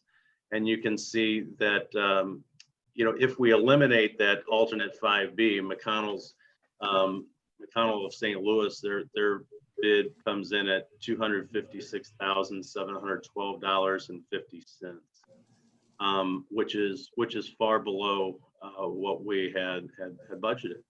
Mm-hmm. Thanks, Michelle. Have they done work for us before? They have not done work for us before, but they have done a lot of work. They've worked for Union, Fort Zumwalt, Ladue, Scott Air Force Base. They've done businesses, hospitals. So they did have a good resume. And then our architect, Doug Kuba, he also vetted the McConnells as well. And so I will be recommending that the board accept the bid of $256,712.50 by McConnells of St. Louis for asphalt maintenance. Mike, Yeah. Mike, are they union? Yes, they are. Yeah, it's required that they pay. I'm sorry. That they are prevailing wage, at least prevailing wage. Okay, so they're union, you're saying. Okay. Mike, are we going to stripe or do anything to seal the parking lot up at the administration building? Yes, that's part of the bid. Thank you. You're welcome. Are there other questions? It's going to look so nice. I mean, the high school looks so great now. I can't wait to see the other schools and how that's really going to brighten up and, you know, be an immediate payoff for Proposition F. All right, if there's no other questions, I'll move on to the next, which is playground pad replacement. You can see a picture there. That's a part of Marvin's playground. Those playground pads were installed in about 2008, and they're obviously becoming unsafe. Early Childhood and Iveland, we replaced those playground pads with poured-in-place playground pads in 2019 and 2020. Early Childhood had just become way too dangerous for kids to even be on. And Iveland was actually due to vandalism. It was an insurance claim that we were able to get that replaced. Thanks, Michelle. Very nice. Yeah, and so that's Iveland's playground after we changed that out, and so that's the vision for all of the elementary school playgrounds to have that poured in place playground surfacing. So I did, you know, receive bids for that. I'll be recommending, you can see what the bids came in at, and I'll be recommending that the Board of Education accept the bid of $156,583.90 provided by EcoTurf Surfacing. And they'll be installing that, poured in place at Booter, Kratz, Marion, Marvin, and Weiland. And so as part of Prop S, we budgeted $165,000 for the playground pad replacement. So you see, we came in pretty close to what the budget was projected. And EcoTurf has worked in several schools. I spoke with the Director of Operations in Elkhorn, Nebraska, and also in Perryville.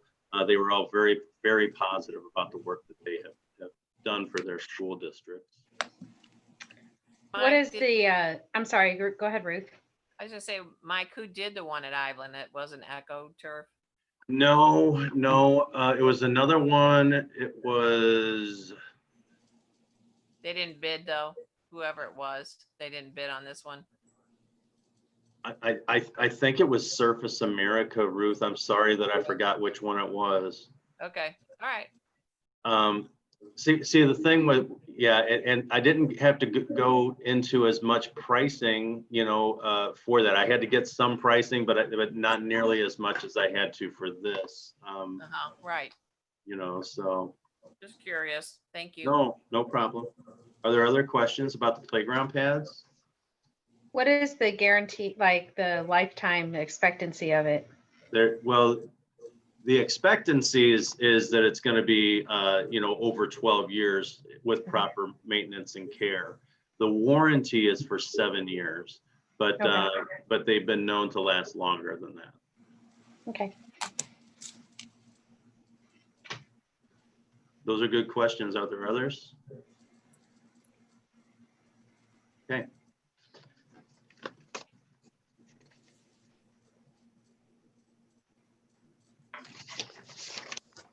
Michelle, I think you're ahead one slide. I'm just trying to get caught up. There you go. All right, so classroom renovation. So, you know, classroom space at Kratz and Marvin, those are our two largest elementary schools. The space there is extremely limited. And when I was the principal and assistant principal there, we really did have students learning out of closets at one time.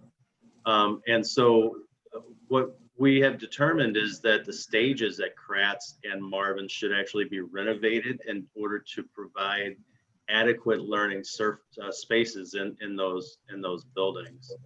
And then additionally, there's a storage room at the high school. We need to do some renovation in that room in order to bring it to code. The fire marshal said that we needed to do some renovation in that room.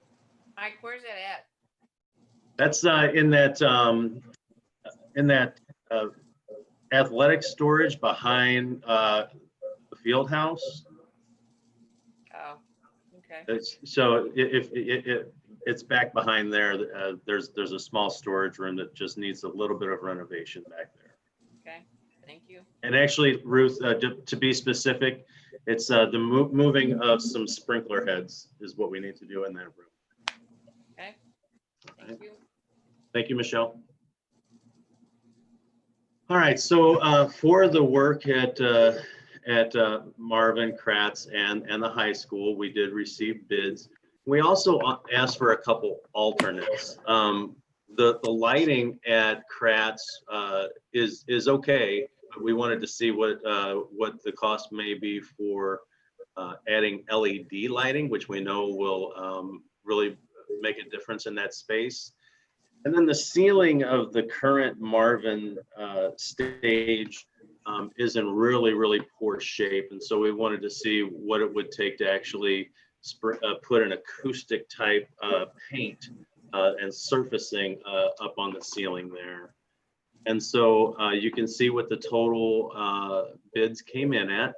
And Wachter they provided the lowest bid of $124,000 for that work. And you know, Wachter has completed several projects in Ritenour and has done a great job. They did phase 1 of the Husky Support Center and also the more stadium renovations that we completed last year as well. And so I will be recommending that the board accept the base bid and alternate bids for a total of $124,000 provided by Wachter for renovations at Kratz, Marvin, and Ritenour High School. Are there other questions? Okay. All right, one more. Oh yeah, oh never mind, I got it. I already found it, the answer. Thank you. Okay. And the last is locker repair and painting. So as part of Prop S, we communicated that there would be upgrades to hallway finishes and lockers. And throughout the district at the high school, middle schools, and 2 elementary schools in their classrooms, we have about 5,100 lockers throughout the district that need to be painted, and they a lot of them are also in need of repair. You can see there's a picture there of some lockers at Wyland, And that's typical throughout that school and other schools. Why do we have lockers at the elementary school? I don't know. I didn't build them, but when they were built, they were put in, and they are seriously lockers from the 1950s. Like, do they use them? Yeah, they do use them. Yeah, Okay. quite a bit, and as you can see, that they're very well used. So and because they are so well used, and because they're old, they're in pretty bad shape. Okay. As long as they're still being used. It was they are. odd to me. So Yeah. I was like, ugh. Right. So thank you. Yeah. You're welcome. You're welcome. So I made requests for bid and did several tours throughout the district, counting and looking at lockers with companies. You can see that electro painting and refurbishing came in with the lowest bid. However, one thing with the companies that do locker painting and locker repair, not all of them do everything. Some of them will do both. They'll do repair and painting. Some companies only do painting, and some companies only do repair. So this was a very, very tricky project to get bids on. So you can see how it broke down, where it was a paint total, and then the alternate bid was for locker repair. Some of them included locker repair, and some of them did not. Thanks, Michelle.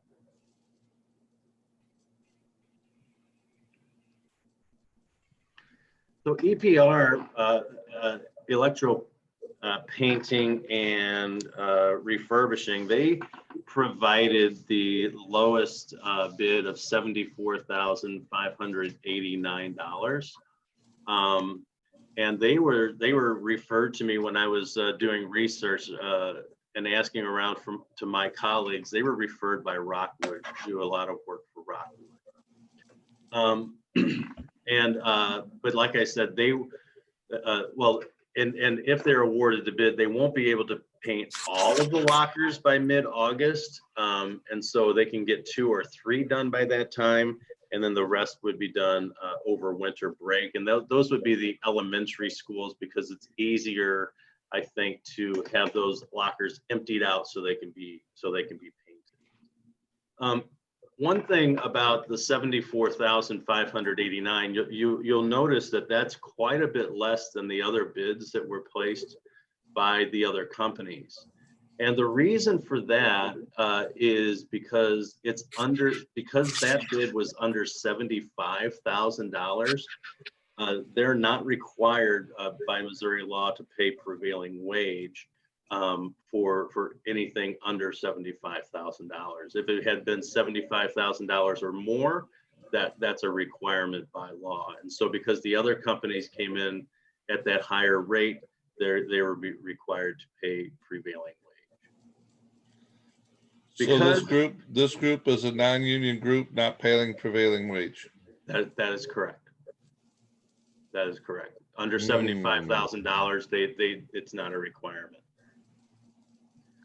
And then, so because they do not do locker repairs, Bolte, they provided a pricing of $98 an hour for locker repair. That doesn't include materials, but in talking through them, a high estimate, what they said, of $10 per locker for repair could then come out to $51,500, possibly. But again, because it's time and material, that's really difficult to. It's very difficult to estimate where that's actually going to come out to, but that would be $98 an hour. And so go ahead. So will it be more than 51 if we approve 51.5? Is it going to be more than that? What I'm going to ask for approval is the $98 an hour. So because I don't think we can actually, because the 51.5 is really an estimate if they do $10 a locker. But That's for all of the lockers. When you think about it though, Ruth, like the lockers at the high school, they're in really great shape. They're about half of the lockers at Ritenour Middle, and most of the lockers at Hake are in really great shape. So they're going to need minimal repairs. North wing of Hake, the elementary schools, they're going to need a little bit more. And so, you know, in talking with Ray Bolte, the owner of Bolte, they said he was projecting that they could come in under $10 a locker. But he said that's a good average, you know, what he tells schools, you know, if you could just plan on $10 per locker, that'd be a good number. So the 51.5, that is just for the repairs, and then the $98 per hour on top of that. No. It would be $98. It would $98 an hour, but then he was saying that, you know, with included in that $98 an hour, plus whatever materials it takes, he goes, you can plan on $10 a locker for the repair of the lockers. Okay. So the $98 per hour and the $10 per locker for repair will equal approximately 51,500. Correct. Okay. That's just an estimate. Yes. Correct. Hence a little tilde. Right. So it could be more than that. Right. It could be But less. that's saying that every locker needs to have the attention, and it has to have hardware and all that stuff, where you're saying it probably would be substantially less. Correct, because, you know, a lot of the lockers, you know, and obviously with 5100, we weren't going into every locker and, you know, checking it, you know, so, but some of them are just going to need some lubrication, you know, I mean, you know, and maybe an adjustment of one of the flag latches.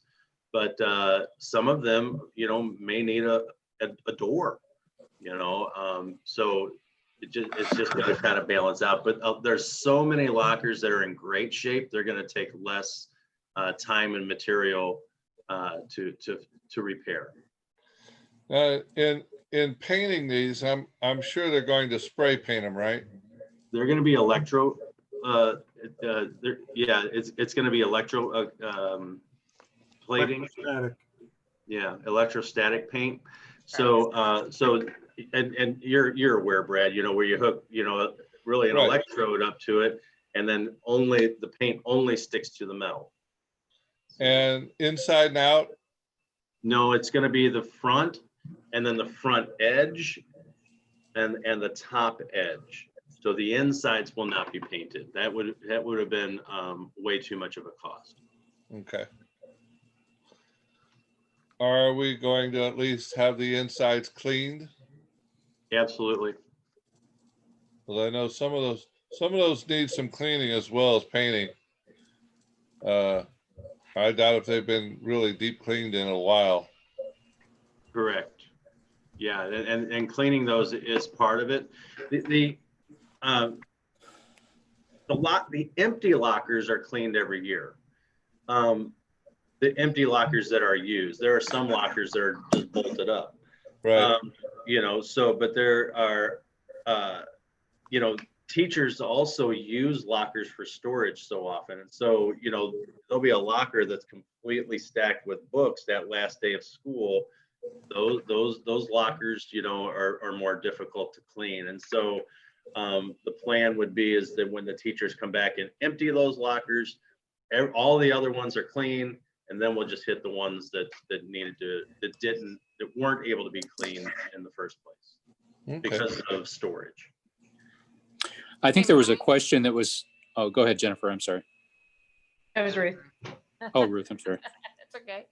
This electro painting and refurbishing, do we ever use them? I don't remember them. And did you get any kind of feedback, even though they were the lowest? Yeah, I spoke specifically with the person at Rockwood, and he said wonderful things about that company. Okay, thank you. You're welcome. There was a question that was to be asked about prevailing wage. You know, if you do the math, the difference between EPR and the next lowest company is $63,000. You know, generally the recommendation is for companies that pay prevailing wage, but the board does have the flexibility to make a decision not to do that.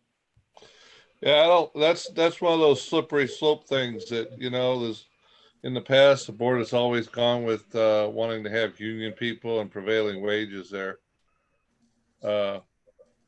You know, and I just look at that as a lot of people in our community are union people. And I just want to make sure that we're doing the right thing with that. Yeah. That's a hell of a difference. I don't even know. Is this one of those traveling bands of people that come in and out and they blow through town and they're continually moving around? No, they've been around, and I don't know how long they've been around, Brad. I'm sorry, but like I said, I don't think one of my colleagues would have recommended them, you know, because they've done extensive work for them, you know, right, for a while. You know, they would have steered me somewhere else. They would have said, hey, we use this company, but you shouldn't, you know, so because I belong to a pretty strong group. That difference, Dr. Kilbride, though, Centaur,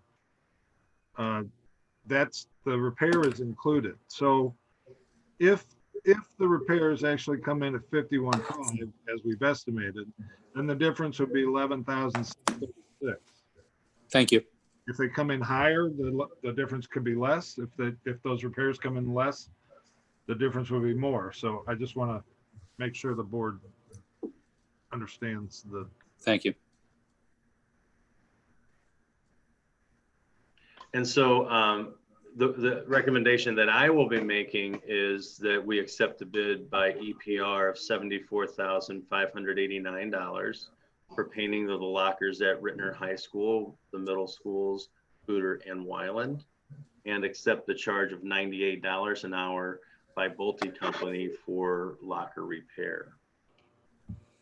Hey, Brad, and also to just kind of help put you at ease, I'm a part of that group that Mike's talking about. And there's several emails that go back and forth almost on a day-to-day basis asking, you know, different things about what company they use to paint the lockers in the locker rooms or the floors, or, you know, so that the group that we're a part of shares some very valuable information regarding what companies, you know, to steer clear of, and which companies they recommend. So that's good. Well, I understand it. I'm just one of those that I'm a person that likes to pay the prevailing wage, and I'd rather hire a union company than a non-union company kind of thing. Yeah, well, I wasn't speaking to the fact whether they was union or not. It seemed like the concern was, you know, were they a fly-by-night company or, you know, right in town. But I was just kind of, you know, speaking to the fact that what Mike was talking about with the group. And we constantly communicate with several different school districts throughout the region. So, have you guys used them, Orlando? No, I actually did look into this, and no, we have not used them, to my knowledge. Actually, I remember when this went out, Mike did put out, you know, he did put out an email, and I did check with, you know, the gentleman that does our type of repair work and stuff like that. So yeah, I did kind of give input on this one as well. Okay. Thanks, Orlando. Thanks, Orlando. Thank you, Michael. Thank you. All right, so those are all the presentations that I had. And so I am asking that the board approve this 2020 summer construction bids totaling $629,238.40 and an hourly rate of $98 for locker repair. So moved. Second. I have a motion and a second. Any other questions? All right, I'll call the vote. Dr. Thomas? Yes. Mr. Lewis? Yes. Mr. Garden, Yes. Dr. Alvin, Yes. Miss Greco, Yes. Miss Glover Jones, Yes. and I will vote yes. Thank you for all the work on that. Yeah, I thank look, you. look forward to us Thank being you, Michael. spiffed up. Thank you. Thank you. All right. We're going to go ahead and move on to 5.05 and Dr. LaChance with our substitute pay increase. Yeah, I'm pleased to make a proposal for a substitute pay increase this evening. As Dr. Kilbride mentioned earlier, this is part of our COVID-19 plan to help us ensure that we have subs when we need to in the district. The last time we had a sub increase was in the year 2015-16, and we increased the daily rate by $3 that year. Tonight, I am going to be talking to you about a proposal that would involve an increase to the daily rate for teachers, the extended rate for substitute teachers, the long-term rate for substitute teachers, and then an additional rate that we would provide to our Ritenour retired teachers, knowing that they often know our students best, they often know our systems best, and can potentially best serve our students. So we want to do what we can to entice them to come back and stay with us to help us meet the needs of our students. We also know that we may need substitute office professionals. We do need to increase that rate as well. So that is part of the proposal this evening. Michelle, can you go to the next slide? So the proposal is to increase the daily rate, and the daily rate is 1 day to 181 days, which are the number of student days in the coming year. And that's if a teacher were to randomly substitute, it would move to $115 per day. The extended rate would move from $103 per day to $130 per day. And the extended rate begins when the teacher subs on that 6th day, subbing consecutively. And it's really to encourage teachers to continue subbing with us on a daily basis when we need them to. But that is not in the same assignment. So the long-term rate is the same assignment, the same teacher, consecutive days, and that begins on the 11th day. And we would propose that we increase that to $160 per day. For Ritenour retired, I'm sorry, is there a question? I have a question, Mike. Sure. Is that just a typo on the second line? You said $103 and it's showing 100.03. I'm sorry, what I said was incorrect. It's $100.03. Okay, that's all I want to know. Sorry. Thank you. Sorry about that. That's all right. The retiree pay of $130 for the daily rate or the extended rate would help us, again, attract our retirees to keep working with us. And then oftentimes our retirees can be some of our best long-term subs when a teacher is out. I know that we've experienced that at Marion in music over the past recent past, and that has very much helped move the music program along. So really going to propose that we make that long-term rate for retirees at $185 per day as a premium. Michelle, can you go to the next slide? There should be there we go. So looking at where that puts us in comparison to 16 other districts in the area on a daily rate, that puts us ranked third, and the board can see where it plays out for the extended rate and the long-term rate. So we really were trying to be as competitive as we can, but also considering the budget as we were working towards a proposal. Now, when we gathered data on the area schools, we gathered data in June, and we tried to do it later in June because other districts are also working to increase their sub rates. So this was the most up-to-date data that we had. In terms of retirees, there was one other district that is also providing a somewhat of a premium incentive for retirees, and that's Ferguson Florissant at $10 an hour or $10 a day extra for their retirees, and potentially considering adding to the $10 premium. Michelle, can you go to the next slide, please? So looking at the rankings, which was difficult to see in the previous slide, that puts us in comparison to the other 16 schools in the area that I chose. We would be ranked 3 for the daily rate, ranked 6th for the extended rate, still above the median, and then ranked 8th at the long-term rate, right at the median. And then again, the Ritenour retirees at 130 and 185 for the long-term. Thanks, Michelle. Looking at our office professional increase, we wanted to increase it from $12 per hour to $13.33 per hour, which would bring the office professionals right up to nearly $100 per day for subbing with us. Are there any questions that the board may have? I know I went through that fairly quickly. I don't have a question. Well, I mean, kind of have a question. I think it's a good proposal. I'm not opposed to it. I have a question of curiosity with COVID. I don't know how many retirees we use on a regular basis, but I'm just going to make the assumption that most retirees are going to fall in the risk category.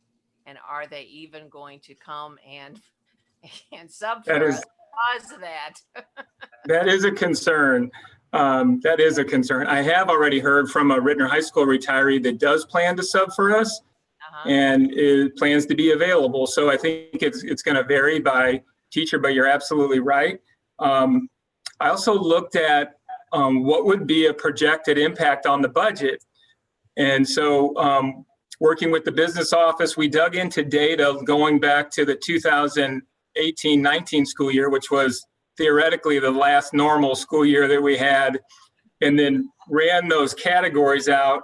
And it came to, given the increase in pay, if we had a year exactly like 2018-19, which we know we won't have, an increase to the budget of about $98,036. So that was just an estimate based on what we had used in the budget in 2018-19.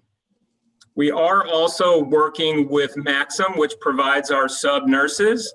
So meeting with them on a regular basis and trying to stay in continual conversation with them through the school year so that we can potentially project any nursing needs we have and be of high priority to fill those nursing sub needs that we know we may have throughout the year. Hey, Mike, do we have a problem? Do we have a challenge of filling the secretary's positions with subs? I think from what I know, new to the position, I think that it varies. I think that there have been times where we have had a challenge in filling sub positions. And then we have people that we can always rely on that are interested in subbing at the office professional positions. So we would like to attract more people interested, and we're hoping that the higher rate might help us do that, as well as incentivize those people who've been with us for a while and interested. So I don't have a clear answer.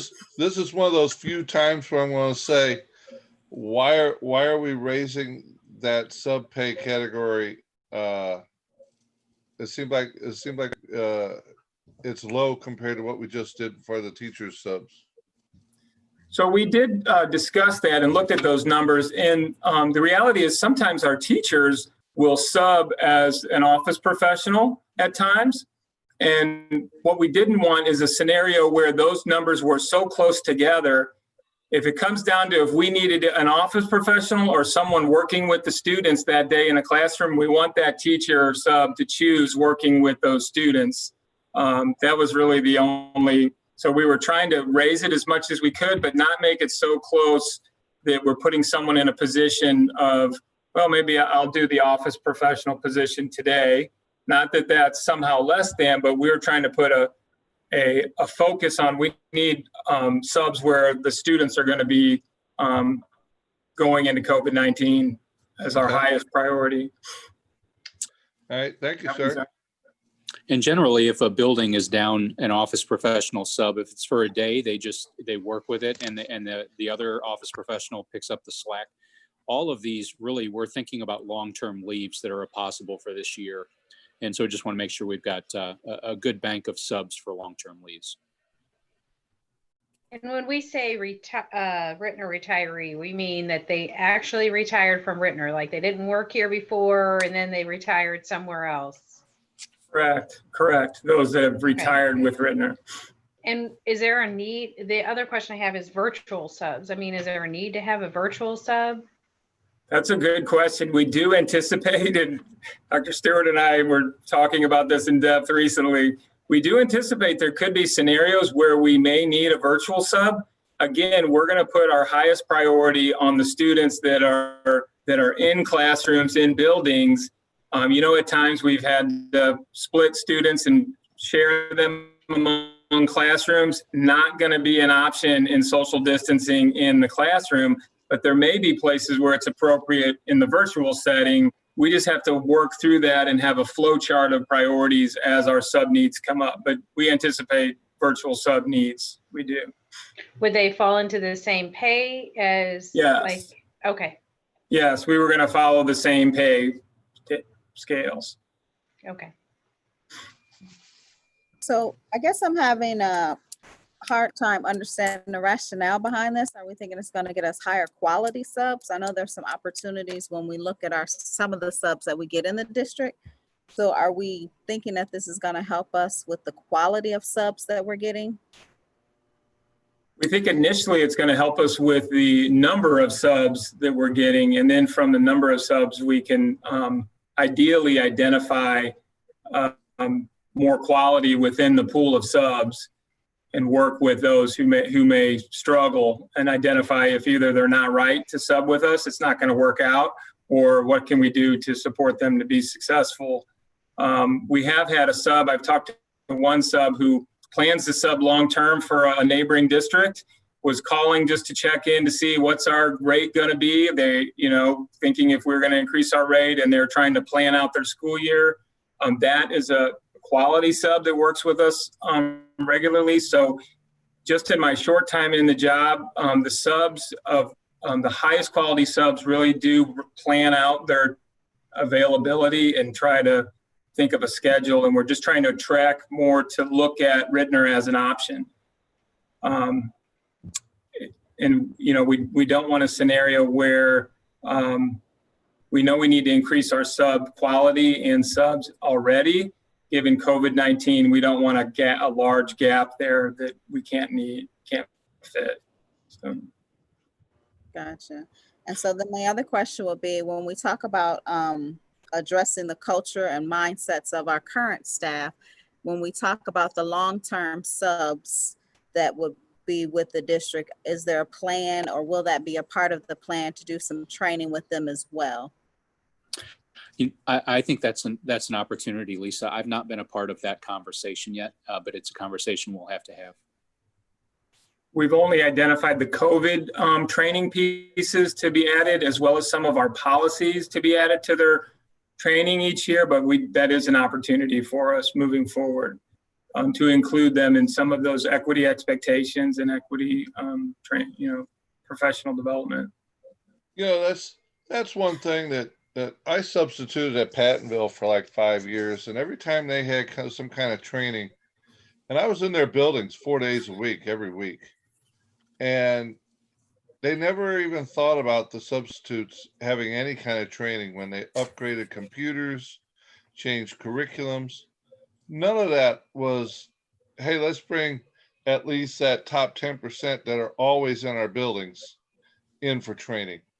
I found that fascinating and both discouraging that, I'm an employee here. I'm working 4 out of your 5 days, and yet you don't think I need the same training as the rest of the staff here.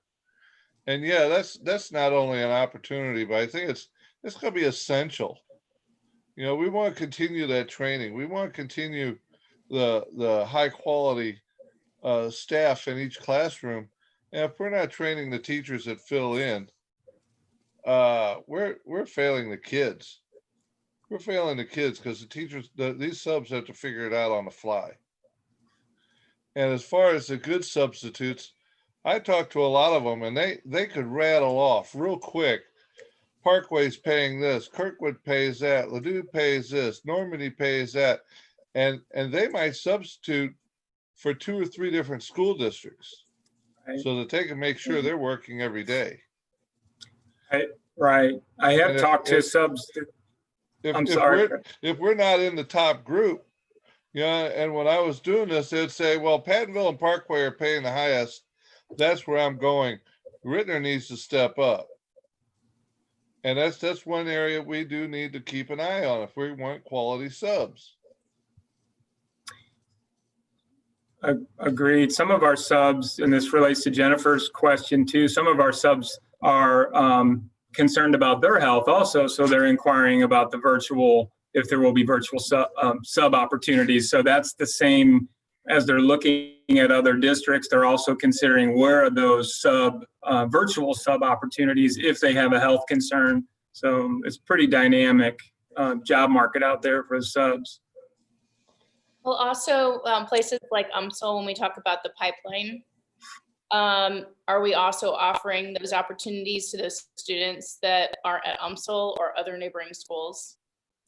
So that was a conversation. I had Ken Rumpus and some of his staff go to the, I think, is it the Millennium Student Center to try to recruit. So the UMSL educators that are taking classes there, they might not have classes 5 days a week. So we're encouraging them to come and sub at $93.03 a day before, now at the higher rate. We think we'll be more likely to attract people into the pool.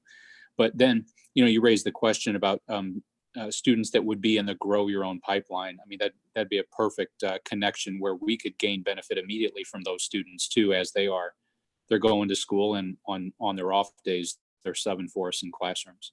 Once we get the grow your own built out the way that it needs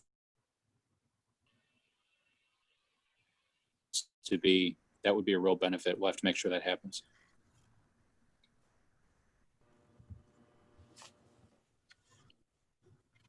So I would be, I am making a recommendation that we increase the sub rates as presented, and there is a summary memo for the board as well. So increasing the daily rate from $93.03 to $115, the extended rate from $100.03 to $130, the long-term rate from $150.01 to $160. Ritenour retired teachers substitute teach at a rate of $130 at the daily rate and extended rate, and the long-term rate for Ritenour retired teachers at $185 per day. And then recommending office professional rates increase from $12 an hour to $13.33 per hour. So moved. Second.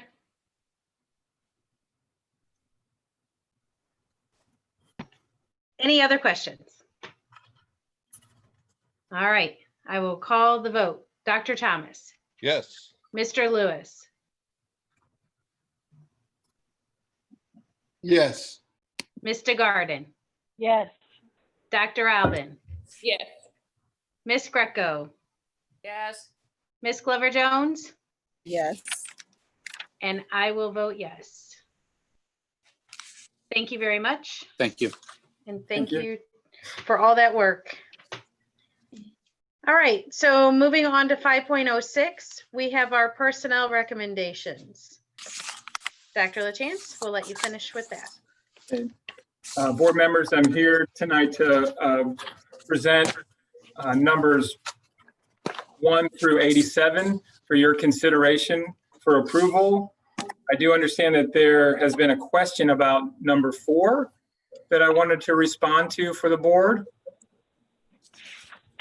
And the question for number 4 was about the amount of movement for the candidate in investigating the the resume of the candidate, there was quite a bit of movement, particularly early on in the career.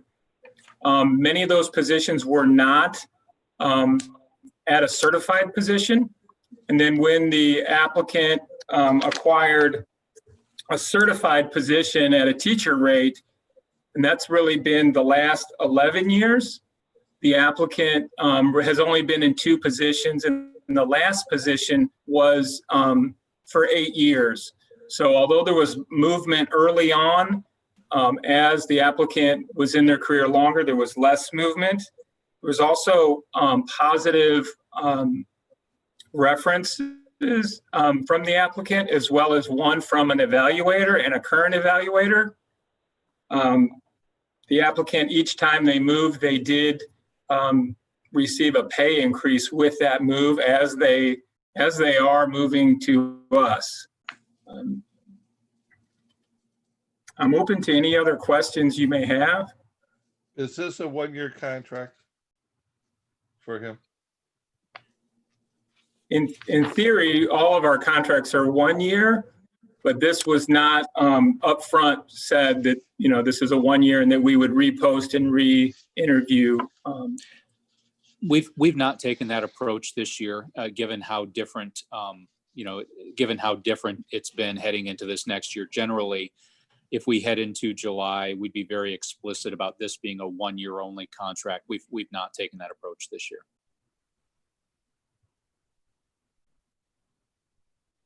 Thanks, Mike, for giving me that answer. I appreciate it. Anytime. And I should have clarified, our new hires are in theory a 1 year contract, not our tenured people, for sure. But usually, like Chris said, once we get past a certain part of the year, we make sure that we tell everyone that is hired after that point, this is a 1 year contract and this job will be posted again next year.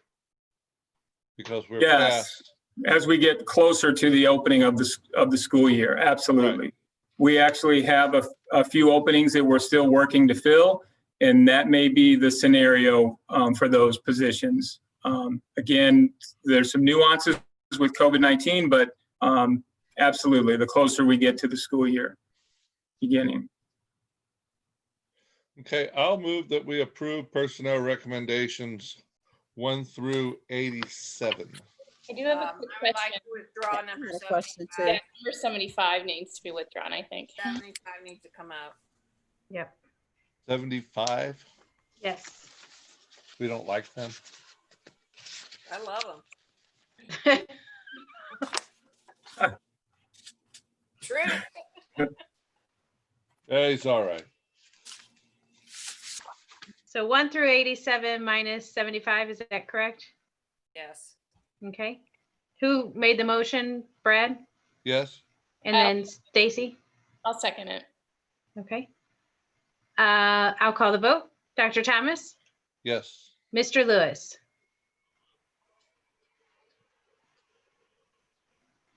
Yes.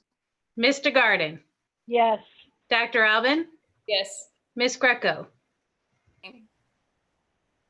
Miss Glover Jones? So I had 2 questions I was trying to say, but I'm so sorry. that's okay. We haven't made the vote yet. Go ahead. Yep, go ahead. Yes, my question was about number 8. Can you help me understand what that position looks like at the high school? Because I know we have one now, but I don't really understand what they do at the high school. Sure. That position will be really working to try to improve the reading skills of our students. And both of those positions are somewhat new. And they're working closely as a continuum for our students at our middle schools that are receiving reading interventions, to have a plan to continue those interventions that are needed, but also to identify students who are of need and provide that need. And that would be a separate course. So students would have a course on their schedule where they would get that support, as well as some potential for the staff member to work collaboratively with another teacher to assist the students in their classroom, if appropriate to that student's needs. Okay. And then my other question was 87. So from the sounds of it, we're already receiving these services based on the plan that was presented tonight.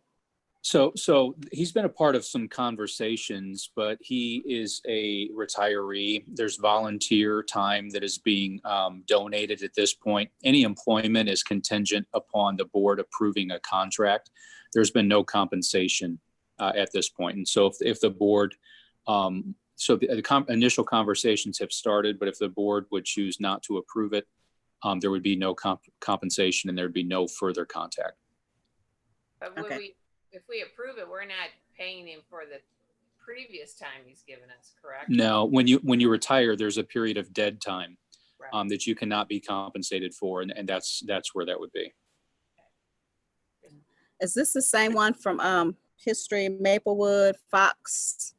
Is this the same person? So this person has been in a number of districts, was a principal in Maplewood, was a director of innovation in Afton, and was in a number of other positions. Never in the Fox district though. Okay, thank you. Mm-hmm. One who helped set up our tech big event we had a couple years back. It was a part of Connected Learning, yes.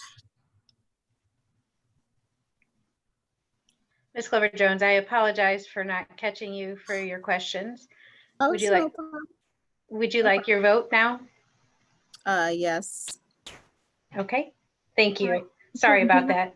Jennifer, Ruth, I did not hear your vote on this agenda item. Did you say yes? No, I said abstain. Okay, thank you. Uh-huh. Okay, and then I would vote yes. Oh, you know what? I will vote yes. Let's say we pulled Richard out of here, didn't we? Yeah. Sorry about that. Yes. We pulled Yes. that number Okay. 75 out. That's why I was confused and kind of stopped for a second. It's late. It's late. I know, It is. I know. Hang in there. We're almost there, guys. Yeah. Can we make a motion to add 75? Second. We have a motion and a second. I will call the vote. Dr. Thomas, Yes. Mr. Lewis,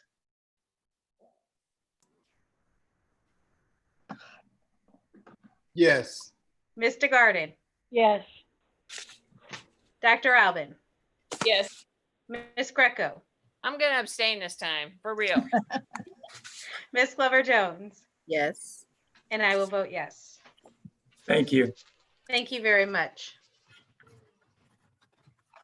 All right, moving on to 5.07.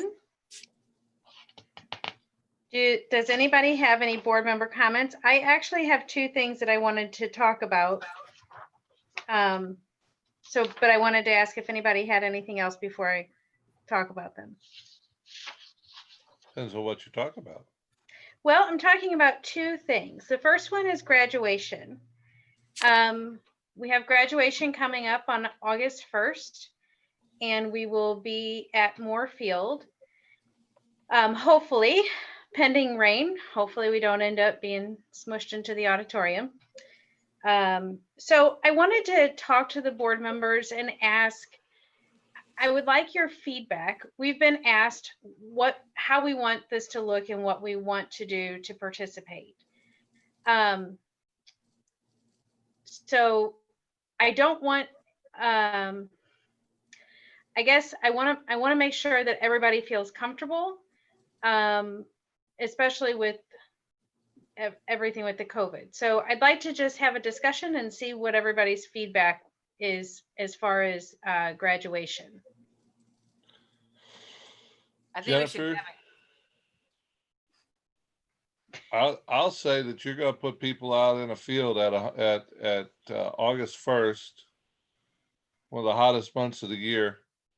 You're with no shade at probably the hottest part of the day. And I don't think it's going to look pretty. I will say that we've done that every year that I've been on the board until we went down to Chaffetz. And while it is hot, if you keep it to an hour, more people can usually come. And yeah, it will be hot, but it's just as hot in June as it is in August. So I mean, it's not the preferred, or rather be at Chaffetz, but I don't think we can not have graduation. Would it be better to, well, I guess space wouldn't be great, but if there is enough space in the auditorium, maybe divide up the seats.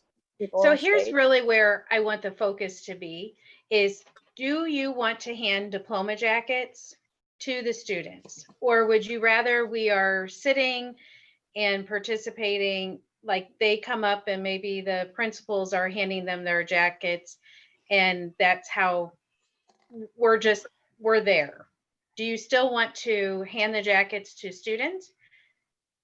Yes. And here's the thing, I don't want people to feel obligated. So if you're okay, and this is where I want the conversation to come, like if somebody wants to and other people don't, I just want you to know it's okay to do either way. And if you want to be there and you don't want to be there, I just want to have that conversation. So Yeah, I don't have a problem being there, but no, I don't want to shake hands. I don't want to hand diploma jackets that day. Honestly, I think that it should be the principals that do that anyway. Regardless of where we're at, Chaffetz, Moorfield, just because the principals and the staff are the ones that are there every day with the students and that have been helping them through that journey.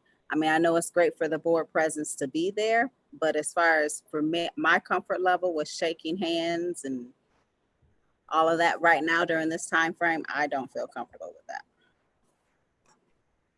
I'm also thinking about time-wise. How can we most effectively get all the students to have that graduation so that they have that good memory, but yet we're getting those diplomas out to them pretty smoothly and effectively when it is hot outside. And I too prefer not to shake hands or hand out the jackets. I don't mind, being up on the stage as like we used to do. But as far as the interaction, I too am a little nervous about that. And my comment is, first and foremost, I am delighted that it's at the high school. I think it should always be at the high school. My graduating class was about 940 students. Yeah, so was And ours. it was there on the field. There was no restrictions on the amount of people that could come and watch the graduation. You didn't have to have tickets because it was outside.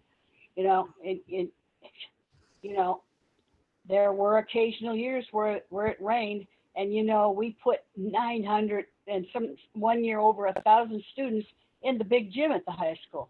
And now we have an auditorium, which is a lot bigger. Not perfect, but to me, it's like tradition, and it should be at the school. But I know I've said this before, but this is my chance to say it again. And I personally do not want to hand out jackets or shake hands. I don't want. I will be there, but I don't want to do that.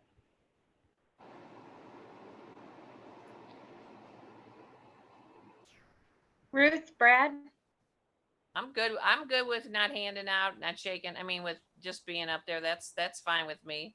I don't think it's like I said, I don't think it's that big of a deal that we have it at the high school, because the 25 years that I've been on the board now, how many years have we been at Chaffetz? 5. So, and only 2 years did we have it rain, and it was held in the big gym. So, of course, that was June, not August, but really, I don't think the temperature is going to matter between the 2 months. And it's going to be a beautiful, cool day. That's right. That's right. Yeah, you just keep saying that, Jennifer. The breeze. It'll be hot for us because you're going to set it up differently than the way it's always been set up before. But right, sun's going to be right in our faces. That's not going to be fun, and beating down on the backs of all the graduates in their black gowns. But I do think it's important that we hold graduation, and I don't think the auditorium will work. When we did have it inside when it rained twice, and they had alternate places for people to go and watch, the auditorium is too small for people what would they get? Maybe 2 Yeah. tickets.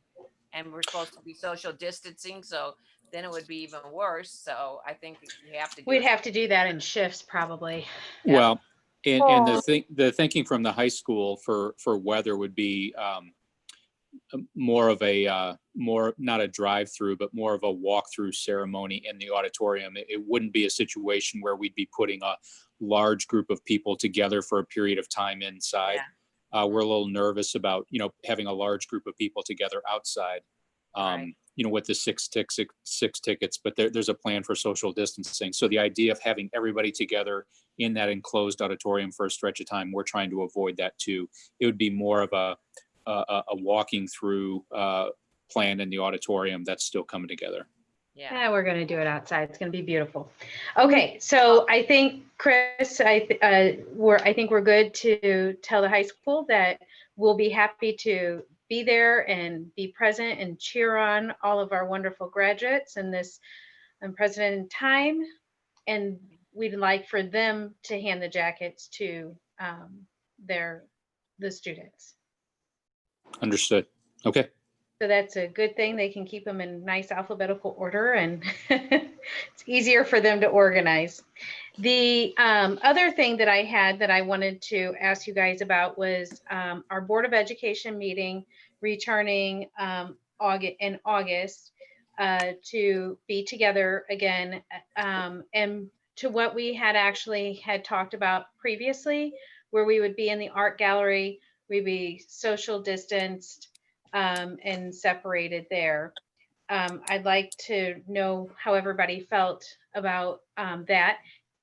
Again, if you do not feel comfortable coming in, you're still more than welcome to do the Zoom. We will still continue to have everything through the YouTube live, also for our community.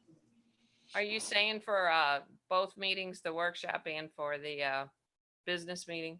Yes. Okay. I'm fine with it. I'm okay going in. I mean, I'm seeing patients you just wear adequate PPE and you have social distancing. So if you're going out to the store or Walgreens, right, as long as it, and we're asking expecting our educators to come in and start teaching. I think we need to replicate. But I also want everybody to understand, I do understand that if you want to still continue to social distance, the Zoom is still going to be an option, as well as we will still put it out to YouTube. So the community can still continue to watch. They don't have to be present. Anybody else? I'm okay with coming back together. I'll just make sure I have my mask. I'm okay with that. Yeah, I'm thinking right now, just answering like immediately. I think that I would come and, like Orlando said, of course, wear a mask and, see how that works out. Okay.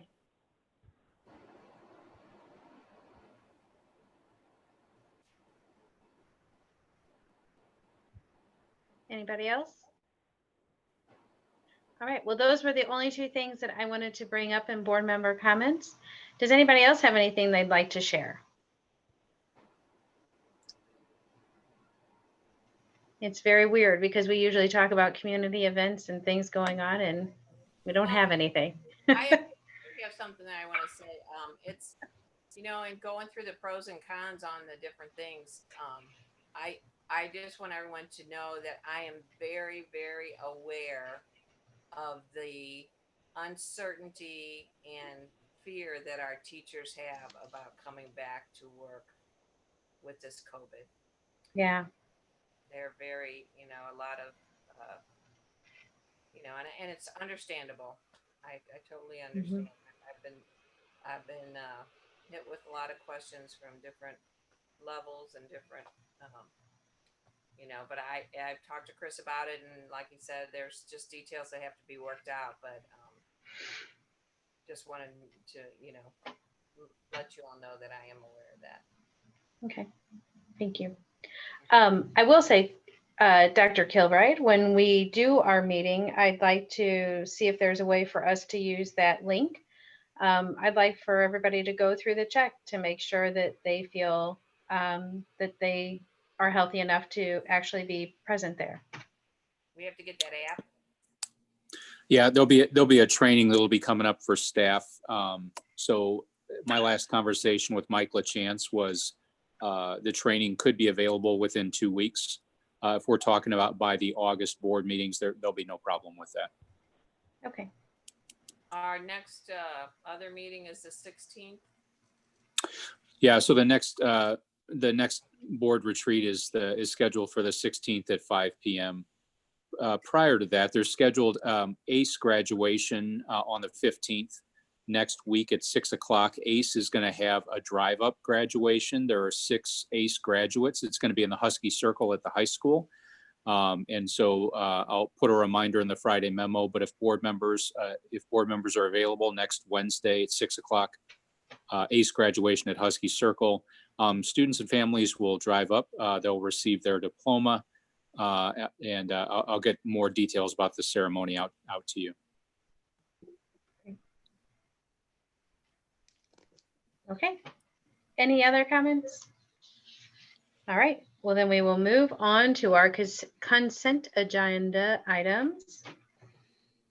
Oh, I have a question. The meeting on the July 16th, is that, are we keeping that Zoom? virtual? Yes. It's a Zoom. Okay. Yes. Thank you, Penny, for reminding us that. That's next Thursday at 5. Yes. Yes.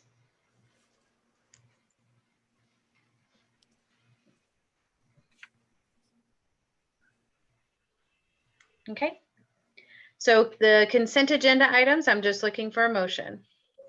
Move we approve consent agenda items 6.01 through 6.04 as presented. Second. I have a motion and a second. Does anybody have any questions about any of the items? All right, I will call the vote. Dr. Thomas. Yes. Mr. Lewis. Yes. Mr. Garden. Yes. Dr. Alvin. Yes. Ms. Greco. Yes. Ms. Glover Jones. Yes. And I will vote yes. All right. Dr. Thomas. Move we adjourn Second. at 11:28. Oh, I will call the vote. Dr. Thomas. Yes. Mr. Lewis. Yes. Mr. Garden. Yes. Dr. Alvin. Yes. Ms. Greco. Please, yes. Ms. Glover Jones. Yes. They haven't kicked you out of the art gallery? Not yet. Gotta be awake at 5:15 in the morning. And I will vote yes. We are adjourned. Thank you very much, everybody, for a long meeting. Great information tonight. So thank you.